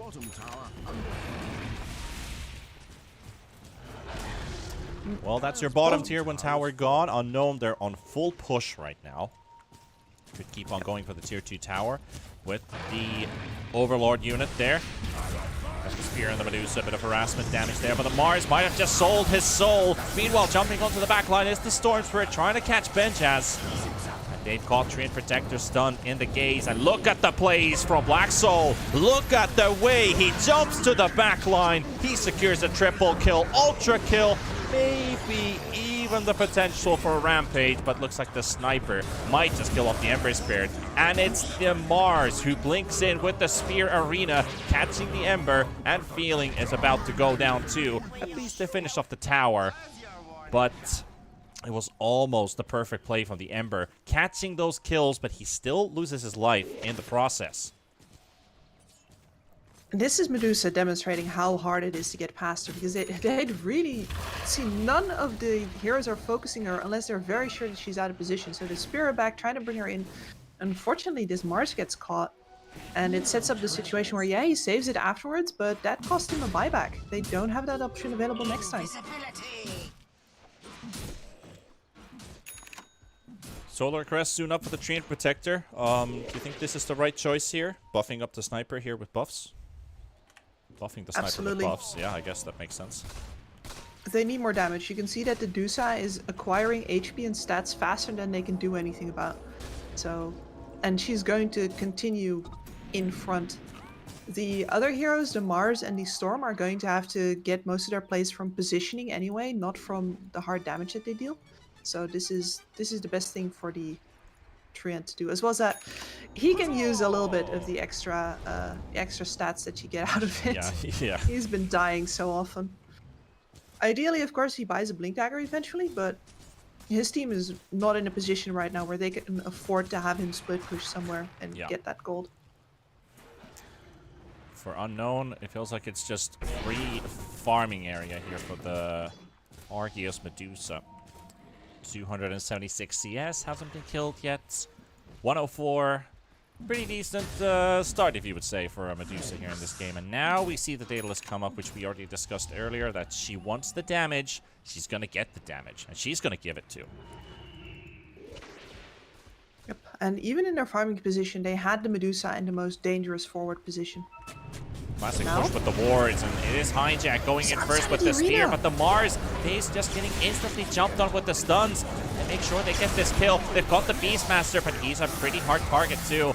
And they've spent a lot of damage just taking down the Beastmaster. They do manage to find Feeling. He's going to come with a buyback. Sniper dropping low, rooted off with this Ember Spirit. And FCR dead means the end of the team fight. Yules as well to the Storm Spirit. No escape right now for Yor. Doesn't even get to the low ground. There's nowhere to go. But that Storm Spirit and an Unknown finally score a victory in a team fight for themselves.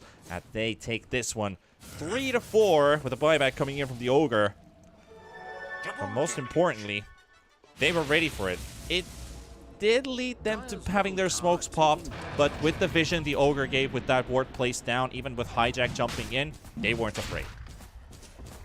They were not, but they were very close to losing that fight. Soul on that Ember Spirit bounced off the walls twice because he was so desperate to get out of the arena, and that nearly got him killed. I think with different targeting from Mayor, they could have brought him down, and then that fight looks very different. Because if the Ember doesn't come back at the end there, I don't think you clean up the sniper that easily. I agree. Like, I think some things still could go a bit better for both teams. The Beastmaster, for example, again, didn't get to use the Roar. Surprised them from the behind at least, but with that Blink Dagger, felt like he just blinked straight into a silence / stun. I think Orchid was already back off cooldown on the Storm Spirit. Or then he didn't use it at all, but Beast basically jumped to his death in that case. And right now in mid, Arena plays down, and they will get Feeling. Flash drops the ulti. He's got Benjaz. Now they got the Roar. But the Roar was just for a bit of saving on his allies. But Rayur still makes his way out. Anytime the Medusa is not the frontliner, people die. And I think you should see that as an illustration of how meticulously they've been putting this Medusa in the front line for the past 10 minutes. Yeah. Almost nobody's died. It's a plan that works. They will stick to their guns.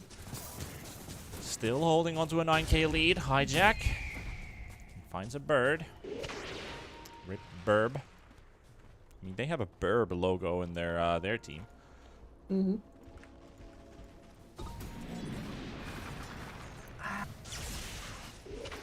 This BKB over on the Storm Spirit might just change things around for Interitus.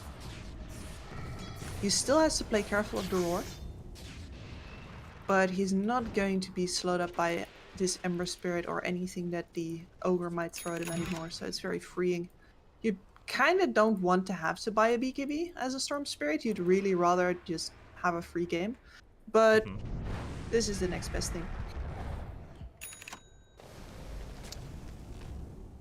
that's also kind of an interesting factor too, because now that I'm thinking about how the Roar and the BKB both come into the big picture, of if you jump in too deep and you get roared, it's counteractive.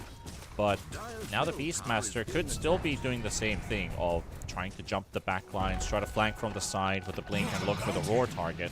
If that was Storm Spirit all along, by the time he's jumped the back line, Storm could just disappear and go for somebody else with that BKB and just go full ham. Meanwhile, Mars is getting roared up, so that's going to be a kill for Unknown. Ember's looking for more. I think he caught a glimpse of the Storm Spirit. He sees the direction he's been going, but he's already TP'd out. Radiant's top tower is under siege. I think this poor Rubik. He really wanted to throw one more Fade Bolt, nearly loses his life for it. Yeah, just one more, please. Can I have some creeps, sir? May I? Medusa's now got the status, the damage she deals. And did Sniper just reveal some vision? Wait, that was actually the shrapnel, never mind. Oh, there is actually a ward. Okay, yeah, so they did reveal the ward placement there. There's also been another interesting decision made. When the Roshan died, the shard was first given to the Ogre. And I thought, oh yeah, the Fire Shield, that makes sense for the Medusa. But in the end, she doesn't really need it. So instead, the Weaver over here has the shard. And they're going to be using this to hunt down that Invis Sniper with. Yep, Silver Edge countered by a shard. He built this very expensive item for several thousand gold, only to be countered by an item Roshan drops every time. Roshan is a bit strong sometimes. I think somebody should talk to Ice Frog about that. That said, it's not fully countered. You still do quite a lot of damage. I think that's also kind of the enjoyment of when it comes to drafts, and the importance of Roshan is when you pick a specific type of draft and you have the capability of one, contesting Roshan, two, taking it for yourselves. That shard can be like a huge power spike for your team. Say Ursa, for example. While Hijack actually does go in with the spear, never gets thrown out. Finally connecting onto the Medusa. Completely empty mana pool. Beastmaster got the roar out, but will lose his life with it. Both offlaners being killed. The silence onto the Ember Spirit, but he's got his BKB. Will be able to evade for now. Disengaging from the base of Interitus. Risky place from Arceus there. He stands until his entire mana pool is empty. A lot of people would have already been like, hey, Medusa, Medusa, Medusa, Medusa. Like, when you don't have the mana, you're inside the arena like that. None of the projectiles are actually flying out. Might have been the reason why they did not jump the Medusa, because she was ineffective for the duration of the arena being up. Yep, and ideally you take down other targets still, especially since she's trying to get out and running away. Because of course, if she returns with full health and mana, the problem has been, well, you've reset your problem basically. Yeah, Feeling was looking for the stun on the Storm Spirit, but he is able to move out. Meanwhile, three-man smoke from Interitus, moving inside their own jungle, going for a bit of a wraparound, potentially getting some wards, some vision down, knowing that this next Roshan has to be fought against Unknown outside of the base. So they can't wait for Unknown to pick up Roshan again. And look at this setup here. Look at the map. We've got 5 people approaching the Medusa with no Aegis, with no way to protect herself, and that is a dead Arceus. And this opens up everything for Interitus, hunting down this Ogre, feeling it does not feel too good for him. And 2 kills go in the way of Interitus. A bit of a pause from Feeling too, as he has also disconnected. Doesn't really matter, he was dead anyway. But the Medusa all by herself, just like that? This is a repeat from game number 1, Kips. It does feel like that, doesn't it? I mean, she doesn't have an Aegis anymore. It just timed out. She walks into that jungle, maybe expecting her team to be behind her, like they have been for the past 20 minutes, but they're not anymore. Everybody got used to her being completely invincible, so she saunters up there, expecting the peasants to make way. And the peasants say, hey, that's a nice hat you got. Mind if we...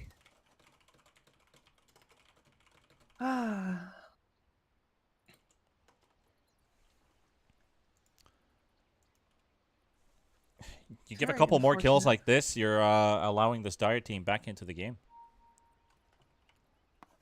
Yep, you might. I mean, this sniper still has a long way to go, but you still don't quite have the tools to take him down. As we saw from the previous fight, where if you jump to sniper, what happens is that the Mars comes at you and isolates whoever jumped, and then the Medusa can't help them while they get killed. Yep. Well, even if this sniper did get back into the game, it's not like a huge relief. You're still playing up against the Medusa, but your high ground defense gets so much better with a 6-slotted sniper because he's great against megas. He is also one of the better Maelstrom carriers. If you still want to change your item build by selling the Mask of Madness into a Maelstrom, if you're in the situation of mega creeps, great attack range, great damage. Builds up into some pretty decent stats too. So even with a Beastmaster Roar, Medusa's not necessarily close enough to hit the sniper. She's got a lot of distance to tread in between. And Interitus will never let you do that if you're a Medusa. You'll never get to hit the sniper unless the sniper is mispositioned when the Roar comes out. And if we've seen anything from FCR this game, is that his positioning is risky, but exactly on the right side of the line. Yeah.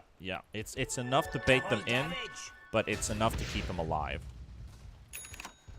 And I think that's a sign of a good carry player too, that you know your limits. You understand your limits. Arceus isn't really showing that with this Medusa, to be honest. A couple mishaps here and there, maybe a bit of lack of focus.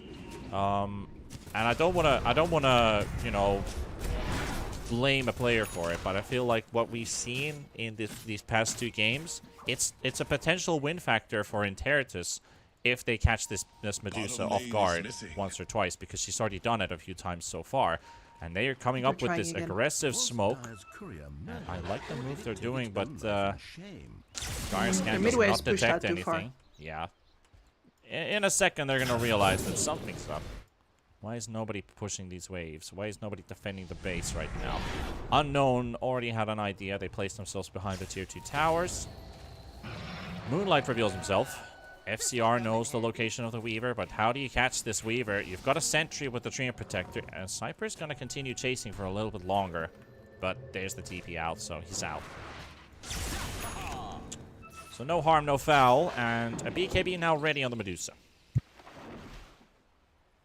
That's going to finally help her walk either in or out of these arenas when they are containing her team. Yep, allows you to stand your ground a bit further, a bit longer. The lack of stuns on Interitus, they're going to have to start targeting Medusa in a whole different way.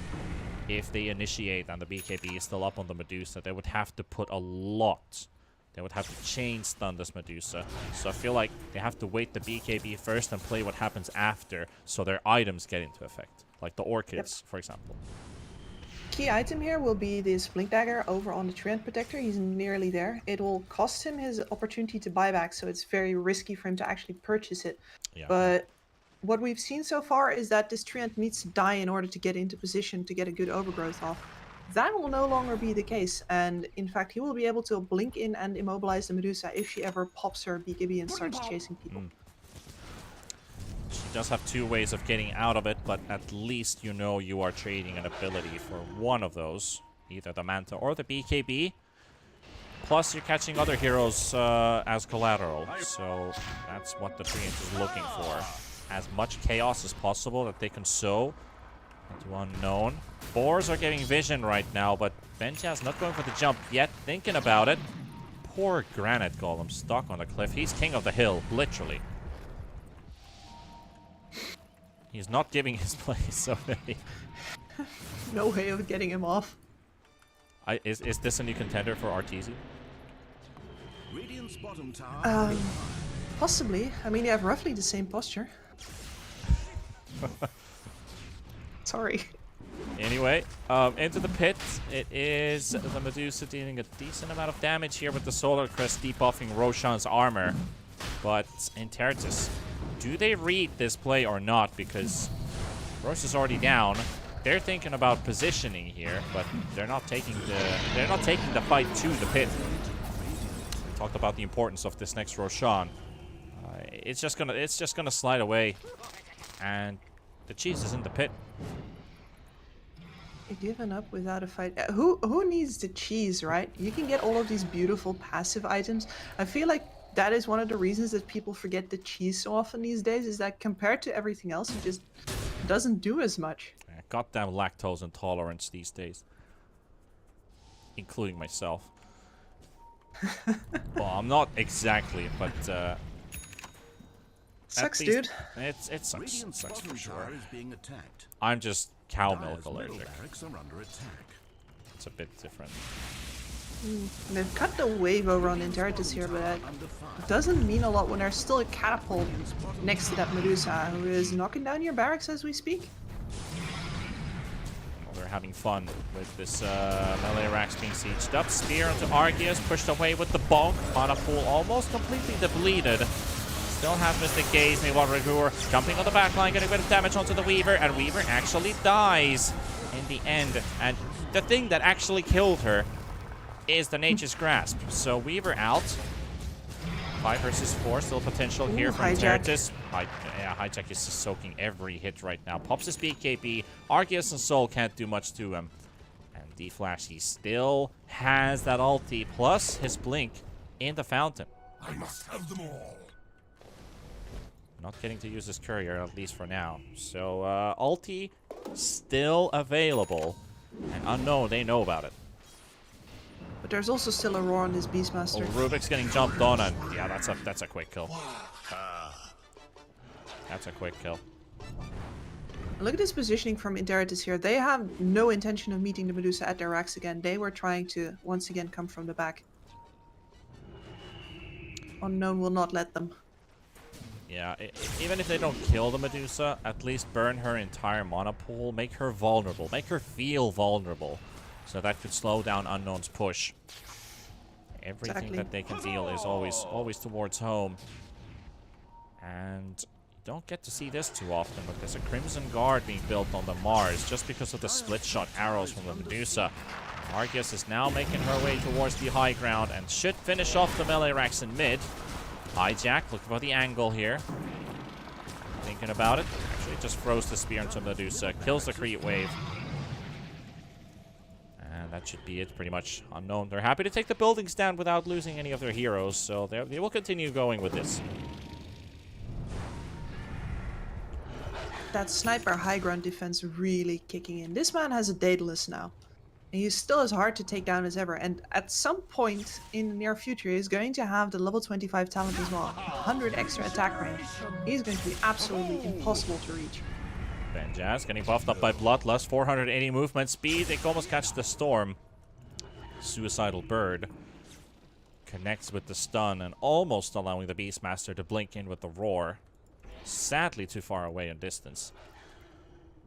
So if they killed the Storm Spirit, that could be a ticket onto high ground. Still, the sniper factor's there, like you said. FCR with the sniper is scary.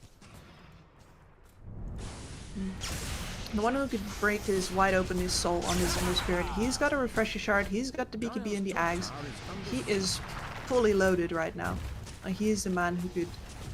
Hijack goes in, misses the spear this time, doesn't connect, and that's going to be a dead Mars. Roar is used too, and doesn't look like this Mars is going to be coming back unless used with a buyback, and they've caught the Rubik once again. Ember Spirit catching the front back line, House get the overgrowth, Eul's is there to cancel that. Hijack.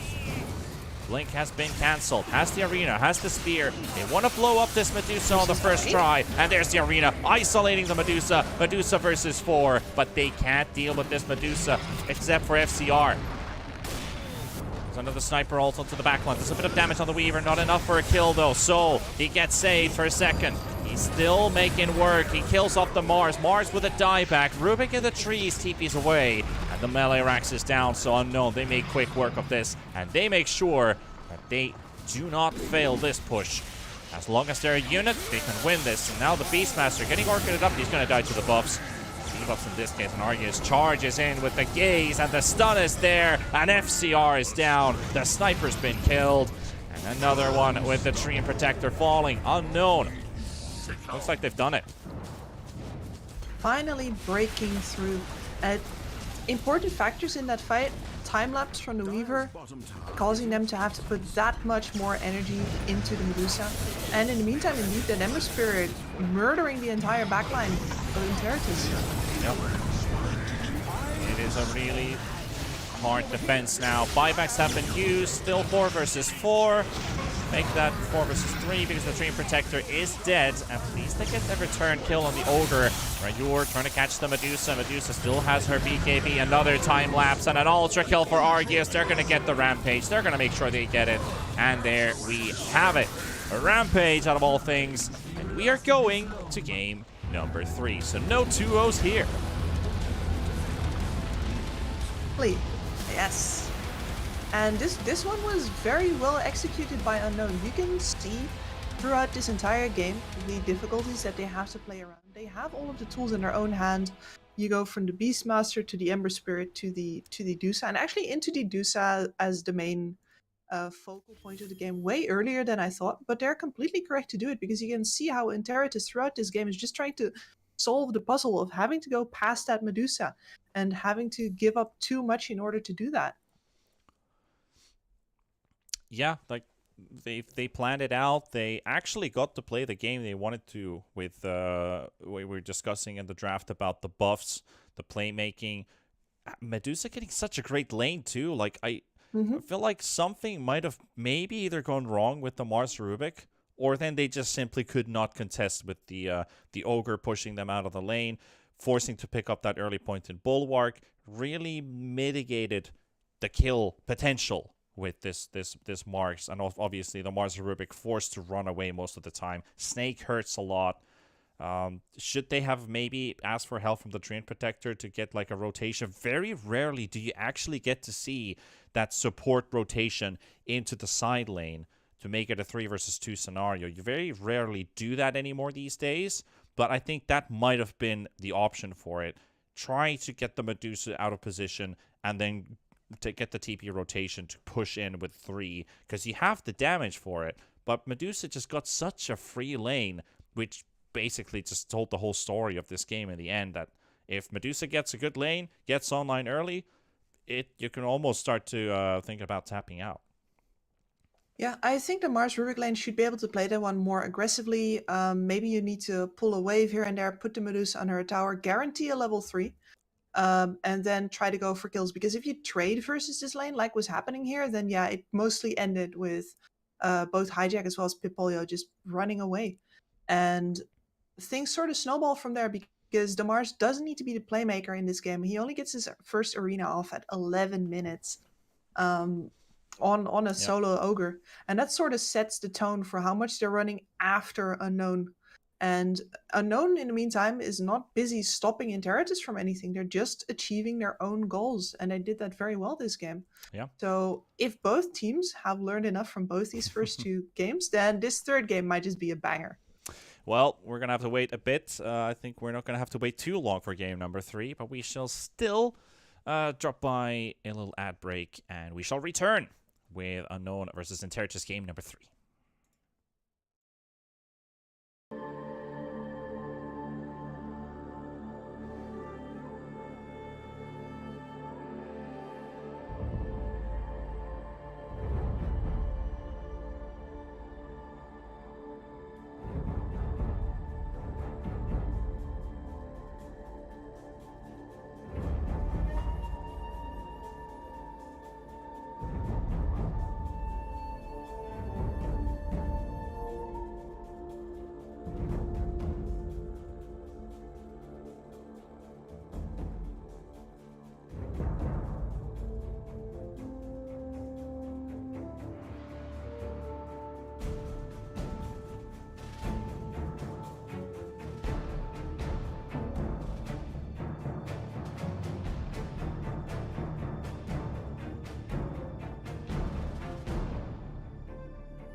ladies and gents, welcome back. Our third game of the series is well underway with our draft already starting. So I know you guys would love to watch our lovely faces, but we're going to jump into the draft screen instead. So let's look what's going on here. Same type of picks going on back and forth with the Weaver. Again, being secured as the first pick for Team Unknown.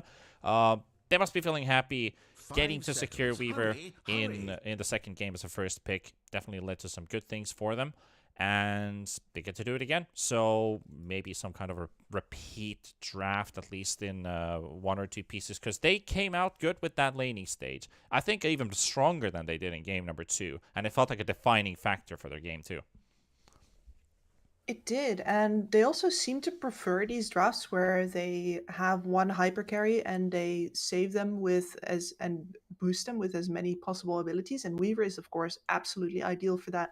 The time lapse probably the best saving ability in the game. Also, the options you can go with this Weaver, like we've already seen an Orchid Weaver. Sometimes you see a Solar Crest being picked up on Weaver.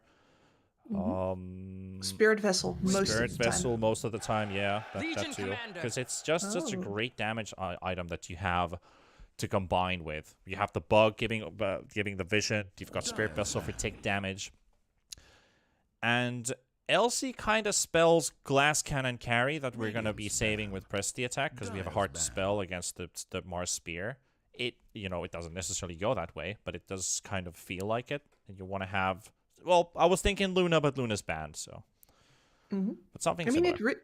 It really suits their MO, doesn't it? Like, I feel like we're really getting to know this unknown team. I don't think their strategy is that unknown anymore. Yeah, they're no longer unknown to us, at least. 5 seconds. But their execution in the previous game was excellent, and as much as I doubt early Legion Commander pickups, I like seeing this hero come out when you know that it's going to have not just good save options for a couple of different spells, but also there's going to be good dual targets, because she does kind of need the snowball. Like, support style Legion Commander is often a sad sight, and a Legion Commander switch to POS 5 is not a favorite of mine, I gotta say. Just pick that Truant instead if that's something you want. Remember that NA game we cast last year with a POS 5 LC and a POS 4 sniper? No, I don't. I'm glad you don't, because that was quite the something. That's when you're really trying to big brain your opponents and end up just having a big lump on your forehead. Dire's ban. So yeah, it could be a support LC, but I would like to see it in the off lane. But how do you see Elsie and Weaver together as a lane, though? Elsie is strong in the lane. Weaver is strong in the lane, a.k.a. stronger lane. They certainly benefit each other. Like, Elsie is a great trader versus these melee carries. And then the benefit of a Weaver is that normally for supports, you sort of get stuck in trading with the other support instead of harassing the enemy carry, because the other support is going to be putting their body in the way. And you can't put your body in the way of a Weaver. A Weaver can always harass the carry as well, which is one of the great benefits of that hero. So whatever Interitus brings, if this is indeed the laning combination, whatever they bring on the safe lane is going to have either a lot of sustain or a lot of kill potential in order to push back against this never-ending pressure. We have 5 carries and 1 mid band in the second phase. 1 flex pick in between, that being the Monkey King. But that's kind of like both teams recognizing the most important core bands or core picks on both ends. Radiant's turn to Royalist. Try to start and build the puzzle from there. At least with this Bane, you're going for something very, very basic, very common. It's not too revealing. It's weird to pick a Bane into a Legion Commander because of the Press the Attack, but especially because of the Legion Commander, you want to pick this Bane because it's also a dual counter and a setup tool. And obviously, the Nightmare makes dueling nearly impossible. I think what you mean is hilarious. Yeah. That too, yeah. It does look hilarious in a sense, true. But Press the Attack is also a tool to remove Fiend's Grip, so it's kind of like they both counter each other's in different ways. The reason that I've really seen a lot of success for Bane in this region is that a lot of these teams count on one hero and then usually one spirit hero to be their initiator. And solo initiating into a Bane is a death wish. Yeah. Oh, I respect that. So they're going with the IO Gyro, and this is the first IO Gyro in the second phase double pick that I've seen in potentially since TI. 10 seconds to pick. I presume you have seen Io Luna's first phase?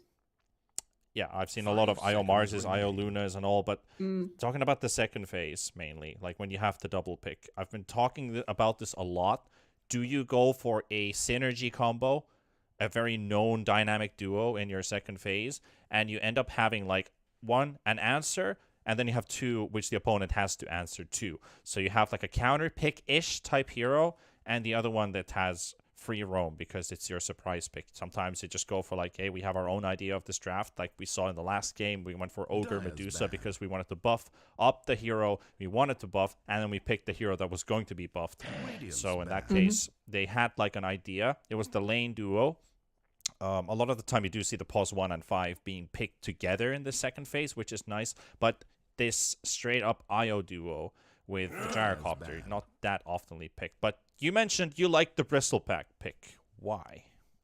I do. Well, this LC lane was going to be a big harass lane one way or the other, but Bristleback can brawl with her. And this is also very much, this is a tempo pick. We know that Unknown is going to want to have the upper hand late game. They were always going to pick some form of a really big hard carry here with somebody to support them. And the Bristleback just cuts through all of that farming nonsense. And he says, I'm storming up. You don't build damages yet. You build farming items. And you're not going to be able to take me down. Now, picking it into the Legion for the mid game is a little bit harder because, of course, she does turn you around. And this man will also certainly turn you around if he has a mind of it. He's going to be pushing you around a whole lot, depending on the amount of shards and Aghanim Scepters that he gets to buy. I don't dislike this Unknown team draft. Imber Spirit. How badly did they ruin your strategy? You should have. Oh my god, I love Stanley Parable announcer. Oh my god, that has got to be the perfect answer right there. What did it say? Basically, the Stanley answer was like, "How badly did we ruin your strategy?" After the Ember Spirit pick, I was like, okay, sure thing. Quite a bit. We have a root tool, which is nice to have. This is gonna also annoy the Weaver and the LC, maybe even force an early press the attack. That opens up the Bane's game here. Stable matchup here. You're able to potentially dodge the Tidebringer. It's hard, but you can. You have a way to save yourself from X-Mark. You have a tempo control hero able to rotate early into the side lanes. And with this Bristleback being a carry, I do like the amount of pressure Interitus is able to apply before Unknown starts to make the relocate plays around the map. Who do you really kill with a relocate rotation? Bristleback's hard to kill. Mars, if he picks up any tanky items early on, hard kill. Ember Spirit, you're not going to catch him. You don't have a reliable stun. You certainly don't, and that's one of their big problems here. This Ember definitely has a game. And if the Ember has a game, he can be running at the IO, he can be running at the Weaver, and the only thing that you really have in order to lock him down is the Jewel, which, as we said, not all that reliable in a game with a Bane in it. There is a lot of moving parts to both drafts. There's random stuff that's jumping into my head right now. We're running another ranged carry into the Mars. We've got an IO without a lot of tools to protect the IO itself. We have an LC who's going to get ran at an awful lot, and there's this Mars Dark Willow combination who are going to really dominate the team fights for a while. The only counterplay that they really have is either relocate out or make sure that the boat lands. Yep. This could go either way. I am feeling that prediction of mine that we might have ourselves a proper Game 3 finisher on our hands. Well, at least one thing that you can bring out of this draft as a result or a conclusion of Kip's wisdoms, I guess you could say. Like Beyonce once said, if you liked it, then you should have put a Bane on it. Everybody. My thanks will come later, when you least expect it. I'll take that as a no. Yeah, you should. Well, we've got time for banter. We're in game 3 with our pre-game pause or game Traditional. I don't know, traditional. It's like a production pause in this case. How do you think the lanes are gonna go? In terms of if we have a scale of 3, in terms of 1 being 1 lane, 2 being 2-1 lanes, 3 being 3-1 lanes. How many lanes is Unknown gonna win with their Kunkka mid, Gyro safe, and LC off lane? I feel like LC Weaver is gonna be a win, but I don't know. I think Kunkka Ember is gonna be a draw, and then the Gyro draw Io usually. versus the Mars Willow, it's potentially 50-50 and another draw. So I feel like Unknown should win the laning stage with that 1 victory. That's kind of like what I'm thinking here. Yeah, I do think that it very much comes down to the top lane as well. It's all about how much pressure this LC can put into the bristleback, and I'm wondering if they're going to lane the Weaver 4 or the IO 4.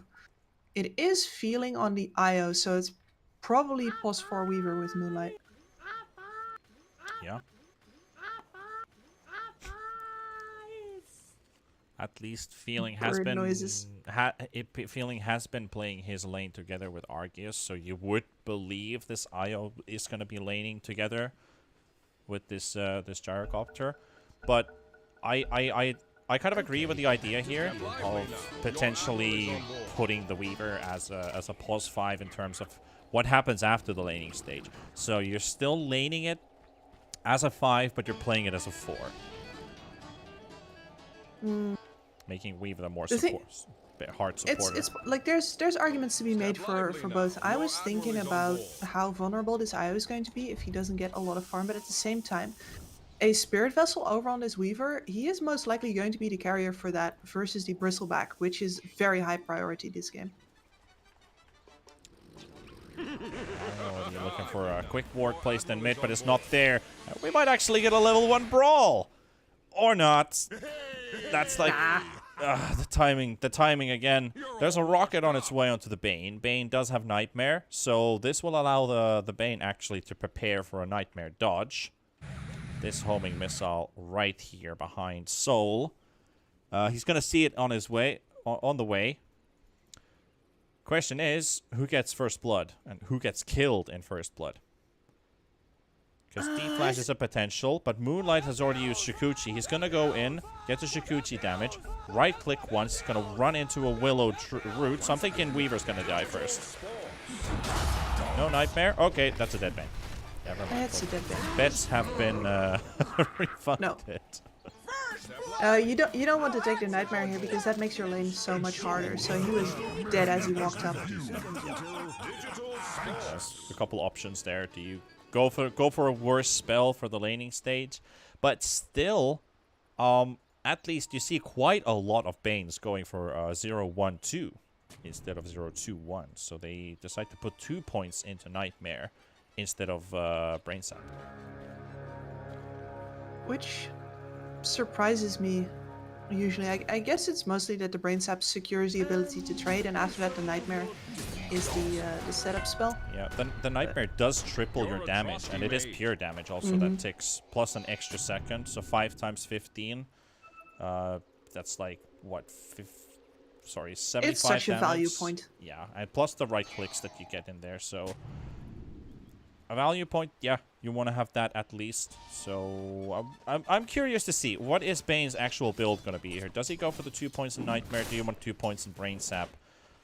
If you're trading with just one hero outside of the lane, you would like to pick up 2 points in Nightmare. If you're constantly in the lane dueling, you might look at Brain Sap for 2 points.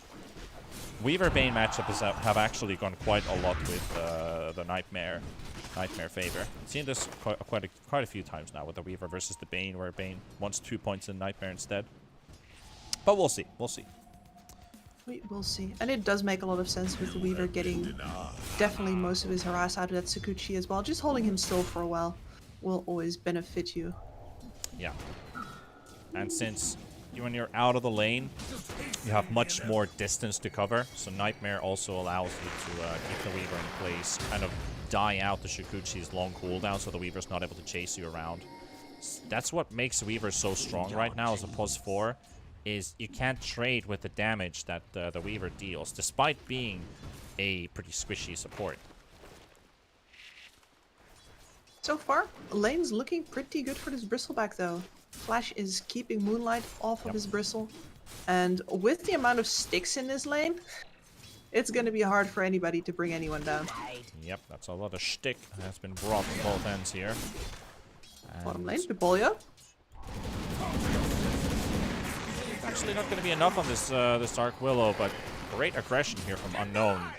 Really reaching their limits here with this this IO Gyrocopter, knowing that they're able to fight this and having the regen advantage. And one thing I actually wanted to point out quickly, Weaver has started off this lane with a full upgraded wand without building brown boots in between, so he knows he's going to be tanking a lot of spells with this Bristleback. So, and same thing with the LC actually, yeah. So in this rare occasion of a Bristleback, you might just go straight for wand instead of have a stick in between. I like it. Both sides just bullying each other. I'm concerned about that bottom lane though. Like, this Gyrocopter, yeah, he's taking a point in Rocket Barrage in order to be able to contest the lane, but that's a bad sign. Ideally you just want the stats, 1 point in the homing missile, everything else in the flak, and survive the lane with that IO in order to go take stacks in the jungle as fast as possible. Without the stats, that's going to be a lot harder already. It is, but you're also kind of looking at there's nobody to stack the jungle right now. Weaver is locked in the lane because of the Bane, and IO can't really leave this Gyrocopter for too long. So they have to play close to each other the whole time. So that also kind of diminishes. D-Flash is in trouble though. Moonlight looking for a kill on Bane and should be able to get it with the Geminate attack coming off cooldown. Nightmare used. Jazz, oh, very close there. The stick saves the Bane. And Bane also gets a salve timely off of the Courier. Couldn't have been a better timing for that. That feels good, man. Well, one of the heroes that could still stack is Sol, who has been on this mid lane. He is slightly up ahead over this Ember Spirit right now, which is a good sign for him. As a Kunkka in this lane, you really need to play up and keep on bullying the Ember Spirit. You have no way to take his Flame Guard off, actually. So your only option is to keep on trading and to keep on pushing his wave out to make sure that he can't bully you. And Sol has been doing a good job of that. Mid is also very even, 23-19 in terms of where this is going to move out from.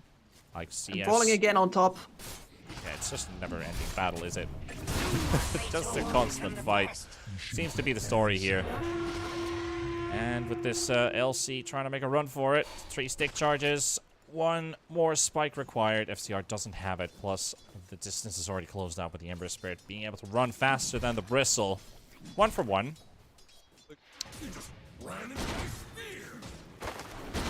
It's when you start, you know, like your personality who loves to pick a fight and then you don't know when to back down. This lane is exactly like that. You have people, I wouldn't say anger management issues, but definitely this is where you really vent your anger. You've got 2 setups, like 2 duos who just love to brawl.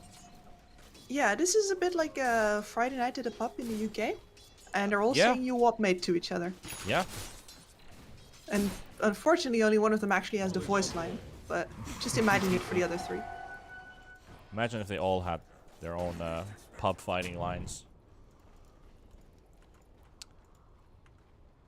Normally it's up to the players to supply those in whatever accent and swear words are local. Yeah.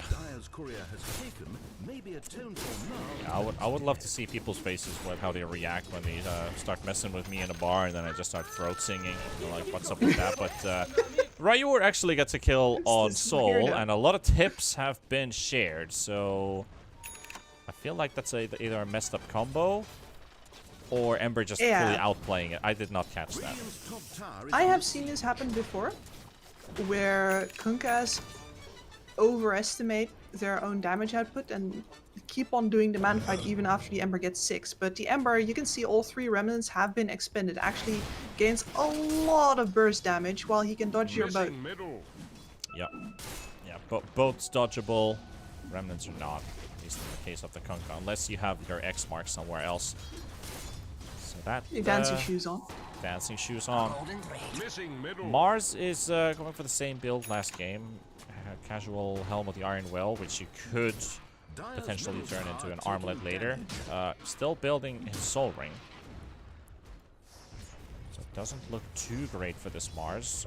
Is last Missing in middle. CS. Still 31, not too bad. Would like to have a bit more. Willow also getting some mid XP. While the Ember Spirit's forced all the way back home. But he's got that DD rune in the bottle. I want to see if this Ember actually TPs for a rotation. He could go mid, continue farming, but he would love to use this DD. Missing Bot lane middle. would really be tempting. Argus is up pretty far. But of course that's also the harder kill with the Weaver there. Ideally you wait until this LC overextends. Yeah, top lane would be an option. You've got that value point picked up in Searing Chains. But Ember would like to be level 8 or level 9 to at least have 3 points in his slate. That cooldown with level 2 is pretty long. It's 14 seconds. And here we go. He is going for the rotation right now. He made a quick show in mid, but he didn't stay there. And now they're just waiting for Unknown to show up in the lane. Missing However, middle. they are not even nearby. Yeah, they had wards watching his entire honeymoon. rotation. Oh yeah. I wonder where they're going. What is their destination? Well, this Weaver has in fact been making some stacks on top, and I think that after a quick detour in the normal jungle, they are going to be moving on towards the triangle. Possibility. Dragonlance almost picked up. Ember Spirit back to mid. He's now got that DD rune active. Haste rune in the bottle. Does Willow have a smoke actually? Because yeah, she's gonna activate the smoke. They're gonna go for it. Radiant's bottom tower Just is a being attacked. little bit later than where you would want, Yeah. but Sadly, under a ward. So same Unknown ward. knows about this.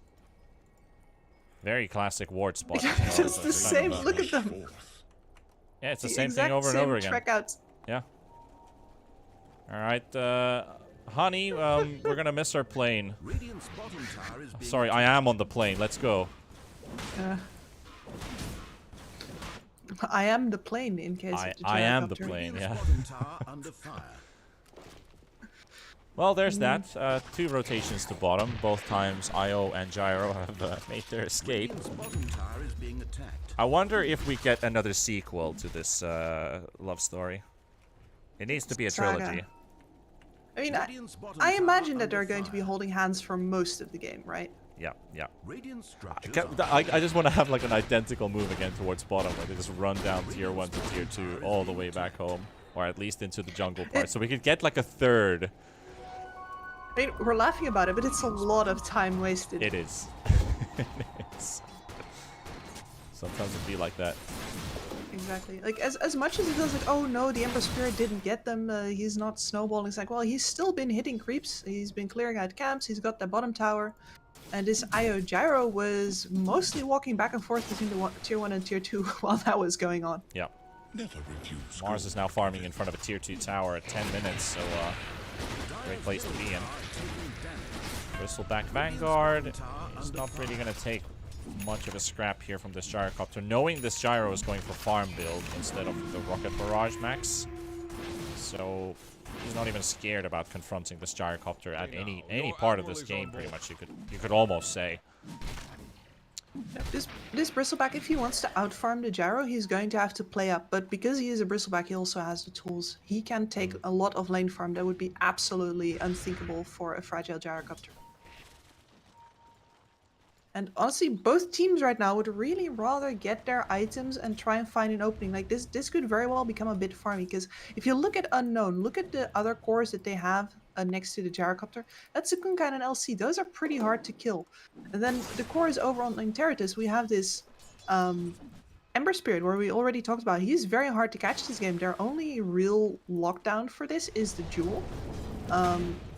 But even so, he might not necessarily die if there's a Bane nearby. And a Mars. Neither of these two heroes die easily either. Nobody feels like making moves right now. Yeah, 3 heroes who can potentially interrupt the duel if you add the Willow into the mix. So there's a lot of tools for sure. Ooh, this Kunkka's building an Orchid. I mean, someone's gotta, right? Looks like Orchid is really the name of the game here in this series. We've seen a lot of heroes building those. Not in every game do you see a Kunkka build the Orchid, so I understand the intrigue. Because it is a good item this game. Step lively now. Your It admiral is. on board. And it's actually later on, even though the Kunkka is not an ideal hero to actually walk up to the Bristleback, the Bloodthorn later on is going to be a very good tool in helping to take him down. But that's a long way off. For now, it's an Ember killing tool. A tool to teach. Your admiral One day is on board. sorely needed. White finds the haste room, takes it away from Hijack, who also intervenes. They have the X mark. Both connects on 2, hits the Willow 2. Vengeance coming in with full speed.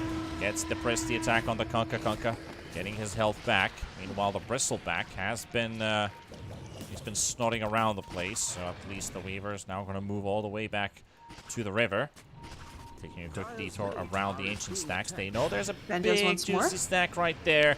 D-Flash trying to isolate them right here. Gyrocopter getting slowed up, and Bristle still clearing the stack. Can they save this stack? Is it going to get contested by Unknown in the end? Take his call down. They're going to take the fight here. He gets pinned to the only tree in the middle of the jungle. The dual connector as well, with the Bristle back on the run with 500 HP. Should be okay. Hijack has his spear ready in 2 seconds. Does he get the connection? Rayur looking for a feeling clean. He still has his tether available. He's going to have to wait for the initial initiation, and he gets bursted down with the spear. Benja still fighting here. He finds one. Can he get himself out of there? Because he's being chased by a lot of Interitus heroes, and doesn't look like this LC is going anywhere. Double kill for the Ember Spirit, and that's a 3 for 2 with the Bane coming back with a buyback. The Bristle will happily take this over finishing the stack. It also looked like he still got the majority of those creeps too, even with the call down from the Gyrocopter. Absolutely. And this long fight, this is exactly what he likes. The fact that his team is hard to kill means that he has a lot of time to walk around, a lot of time to stack up all of those bristles. And he's going to be very close to his Aghanim Scepter right now. Just as close as the Gyrocopter is, actually, which is remarkable because he finished the Vanguard before it, and he's not going to be disassembling anything in order to get that item ready. Step lively now. Your admiral is on board. Well, they've got the Kunkka once again. At least keeping him away from the action rune, and that's juicy one. Radiant's It's gonna bottom be tower is being Le attacked. Double Damage Dire's waiting in top the tower bottom is half of the under map, and the siege. Ember, thanks for Dire's structures are the opportunity to fortified. possibly use this. That's the second DD this game for him. Dire's That's top okay, tower he'll is use it to make the Aya Gyro walk back and forth between 2 towers. The second part of the movie of Dire's top tower is under Lord of the Dota. I don't know. Radiant's bottom tower under fire. There was a Dota of lot the of walking Rings. in that movie. Smoke pops on the Ember. He goes into the DD. Hijack is there. He does get the Presti attack being used, but the spear comes after. Relocate save is there. Rocket connecting. Boat is there too. Mars might be in trouble. Nightmare save nicely thrown in by the Bane, but it's not going to be enough, is it? Because this Mars still gets killed. And the Ember Spirit, a quick save there. Time lapse used by Moonlight and FCR. Trying to get some havoc done here, but what can a lone Bristleback do against 5? They even have a duel ready. This Bristleback, he's going to not give the duel victory, still staying alive, but he's not doing any damage with the spikes either. Even the neutrals are joining the party, and with that rocket, that should do it. And Arceus gets the kill, making it a pretty big team fight for Team Unknown. It took a while, but it's still theirs for the taking. Quite a while. You can see how Interitus' strat works here, right? They focus the Bristle, and in the meantime, the Ember keeps sliding. The problem is that he has a lot of damage to do before he's chewed through any of his opponents. They really need either the Mars or the Willow to be there to do more damage. Damage was lacking. Bristleback's not ready, which is kind of surprising here when you're talking about a Bristleback 15 minutes into the game. That, wait, he's not ready? What's up with this? He's still not got that axe. Always axe first, but it's... You're saying still here, but he's very farmed actually. Yeah. Without this death, he would have had it right now, and that's a beautiful timing for it. He's going to be absolutely unstoppable for a while still. I feel like if he had the Aghanims that last fight, that would have changed the whole dynamic, because he's applying the minus armor on even the squishiest heroes of Unknown, while bombarding them with spikes. And bombarding them with slights. There is really good internal synergy here. Yep, even some great rhymes, potentially for, you know, maybe even an R&B hit song from Interitus. Yeah. Listen, you're the play-by-play here. All of the wordsmithing is going to have to come from you. Yeah, we'll have to see if we have a new rap god being built on the side of this Dire team. I wonder who's the one going to be spitting bars, or is it just going to be snot coming out of the nose from this Bristleback? But 8-5 on the scoreboard, 3k lead for Unknown. They've managed to pull themselves together pretty nicely after that first game. It feels like this team, it's still the same team. When usually you're talking about, like, you win a game 2 or win a game 3, you're like, they feel like a completely different team. Like, you know, like we've actually had some moments like that. But still, it's still the same team, but things are just working out better for them. Yep, they seem to have their ducks in a row. More adherence to the strat. Four-man smoke, though. Very soon. Gotta be careful with this. There is a blink on Mars who wants to use it. Feeling that's a prime opportunity and a perfect target, too. They take no second chances with that. No tether away for you. Moonlight should be able to run out. D-Flash, they've got their wards placed down in the middle of the jungle, enabling them to potentially catch some Unknown heroes if they are a bit unlucky with their movements. FCR, the push on this tower. The rest of them hiding in the trees. Kunkka going for the X-Mark play. All you need is one good catch. And this Bristle isn't even taking damage from the Tidebreaker. That's how strong this Bristle is. There's absolutely no way Unknown can fight 5v5 right now. They're just chipping away, making sure out farming. I really do not advise them to take this fight. They want to, but yep, they want to turn him around. Oh, what a beautiful arena! Landed by Hijack! He's got 4, but is it going to be enough? FCR needs to keep on snotting, keep on throwing that snot on them to get the minus armor in. Benjas is down. They're going to take down Feeling, looking for the double roots as well, and so the Kunkka's down. Arceus falling as well, and a beautiful team fight from Interitus. How could it just land so nicely into their arms? 4-man arena, and this Mars, he's really pulling up some big stakes here. And with this Weaver using time-lapse, he's able to get out, but Roshan will go down as well to Interitus. What a recovery, man. Beautifully done. I mean, that was still pretty hard to pull off. Even if they're the stronger team right now, you could see how close most of their heroes were to dying. But it's really all about the last 20% of HP, because once the heroes of Interitus are at that point, that's where the Slight and the minus armor have started to stack, have started to work out.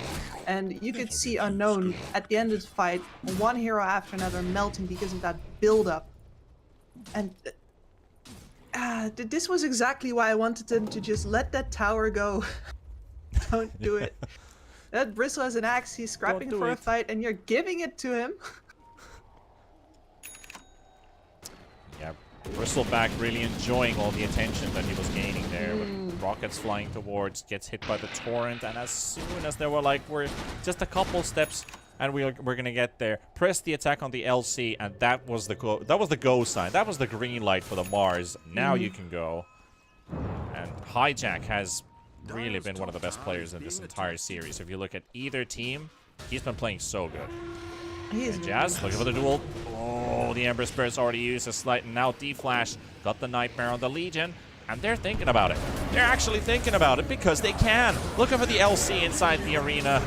That is a dead Benjaz. He didn't get the initiation. He got initiated on.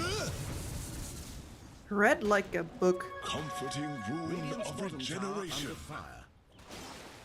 And you can see the switch here for Unknown, by the way, because this was not another team fight attempt. This was a pick off. Like, all right, fine, we don't want to fight the Bristle. We just want to kill somebody and get out.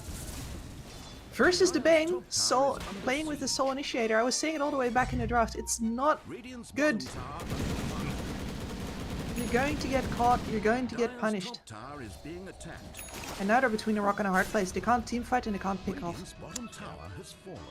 Soul even changed his itemization from the Orchid to Sanj and BKB. Look at that Spear and the Fiend script. They don't even use the Terrorize for this. I'm going to use Bedlam instead. Might as well punch a couple holes into this Kunkka while we're at it. So that being another, it's now Interitus with a 3k net worth lead. They've been behind in the early minutes. They were behind this entire second game, and they're back in the lead. It's been a while.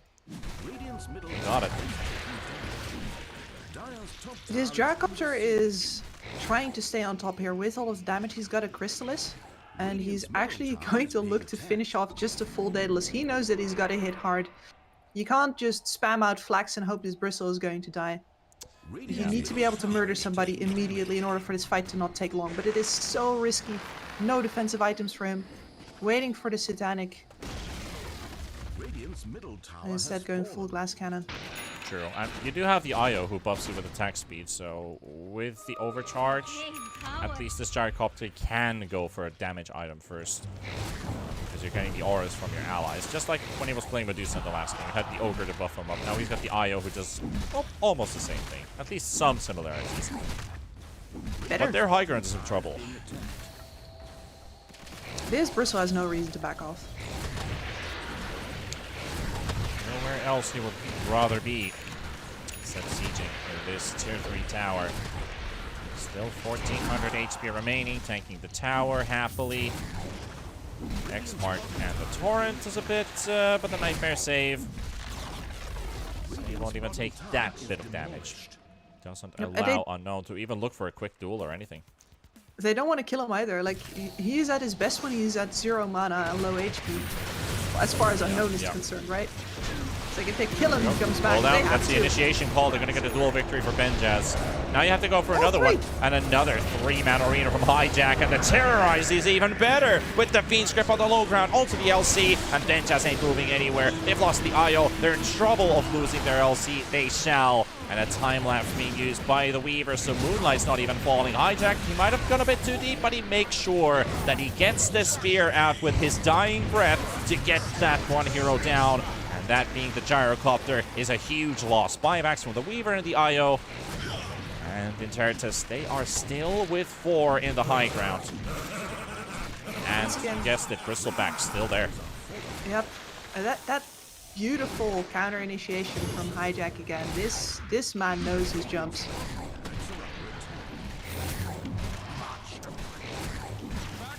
Hijack has been playing out of his mind and continues to do so. Now with the melee racks going down, they've already dealt the damage. They don't have to stay here any longer. Patch yourself back up again and go again. Yep. Like, there is really no reason right now for Interitus to stop. They just have to take care of their lane situation. They gotta unleash some wards and set up another situation, ideally in the enemy triangle next. And there's still nothing this Gyrocopter can do to contest him. He has the Daedalus now, but you can see how fast he dies when he gets caught in that arena. And the IO really should not be there with him. And that's the dilemma that he's got right now. If he wants to be able to stand on the front line, the IO needs to already be connected, because if you go in too late, that Gyrocopter's dead. But on the other hand, if you want to be able to save him out of an arena, then the IO needs to not be in the arena with him, or he's just going to get slapped down by that Ember Spirit, as we saw in the high ground fight. There's a potential that this game is still in the hands of Unknown. They're gonna have to start making some changes with these team fights. Sadly, Interitus is not really applying any weakness, or showing any signs of weakness, more like, if you put it that way. Since it's so hard to find these gaps, these openings, when they're all together like that. The only target who's showing is the Bristleback, which you need to deal with. And if you do go for it, Hijack's gonna get a good ulti. Bane's gonna Fiend Script a very high priority target too, so they've got their answers. It's like they're reading, you know, the most interesting book, and they understand it right away what's going on. They're like, I understand the plot after 2 pages of checking this out. Oh. It's Argus. Argus did it. We are really telling the story here of this honeymoon book. Yeah. It's not going in a good direction though for Argus. Well, on top, that's a dead weaver. It's just another routine mission. They were angling for him for like a minute now. Somebody has to be on these lanes, showing to shove them out. And you'd much rather have it be your Weaver than your Kunkka. Radiant's top tower has fallen. So yeah, burrow down another lane. I don't see any reason for Interitus to stop running. They all have full mana, full health. They're, well, I guess they're not quite stocked up on sentries, so they can't do anything about this high ground ward just yet. But there is a big possibility that Unknown can't fight them, even when they have the vision advantage. Well, at least Gyrocopter packs a bit of a punch now with this Axe plus Daedalus. If he's got the attack speed buff from Feeling, do you think it's going to be enough to at least kill the Willow and the Bane and maybe open up the team fight from there? Because they need to get those 2 heroes out of the way. Elsie's kind of like, I need to duel the Bane, but then I'm going to get speared by the Mars or somebody else. It's like there's always 2 or 3 conditions that are going to happen if the LC decides to go for anything else than what they're doing currently. Like, ideally, you'd need a BKB on the LC, but there's just no way she's going to get the farm. So they do have one on the Kunkka in order to make those arenas a little bit less devastating, but it's still very rough. Not being able to afford BKBs because you have so many other things that you need to buy. Like, Unknown's not happy about that right now. Yeah. Not to even mention, we haven't really seen any relocate saves because people are just dying too fast, and the IO doesn't want to let go of this Gyrocopter, which is also another factor. He is close to that Satanic.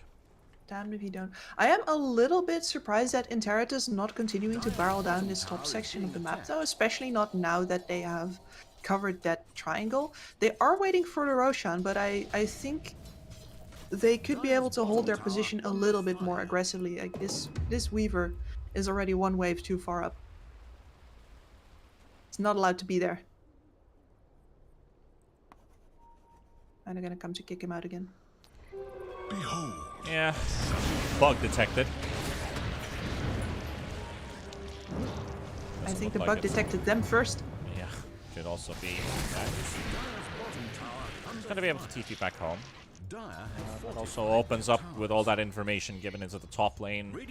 Unknown might be able to get this tier 1 tower in bottom. That would be the last tier 1 tower.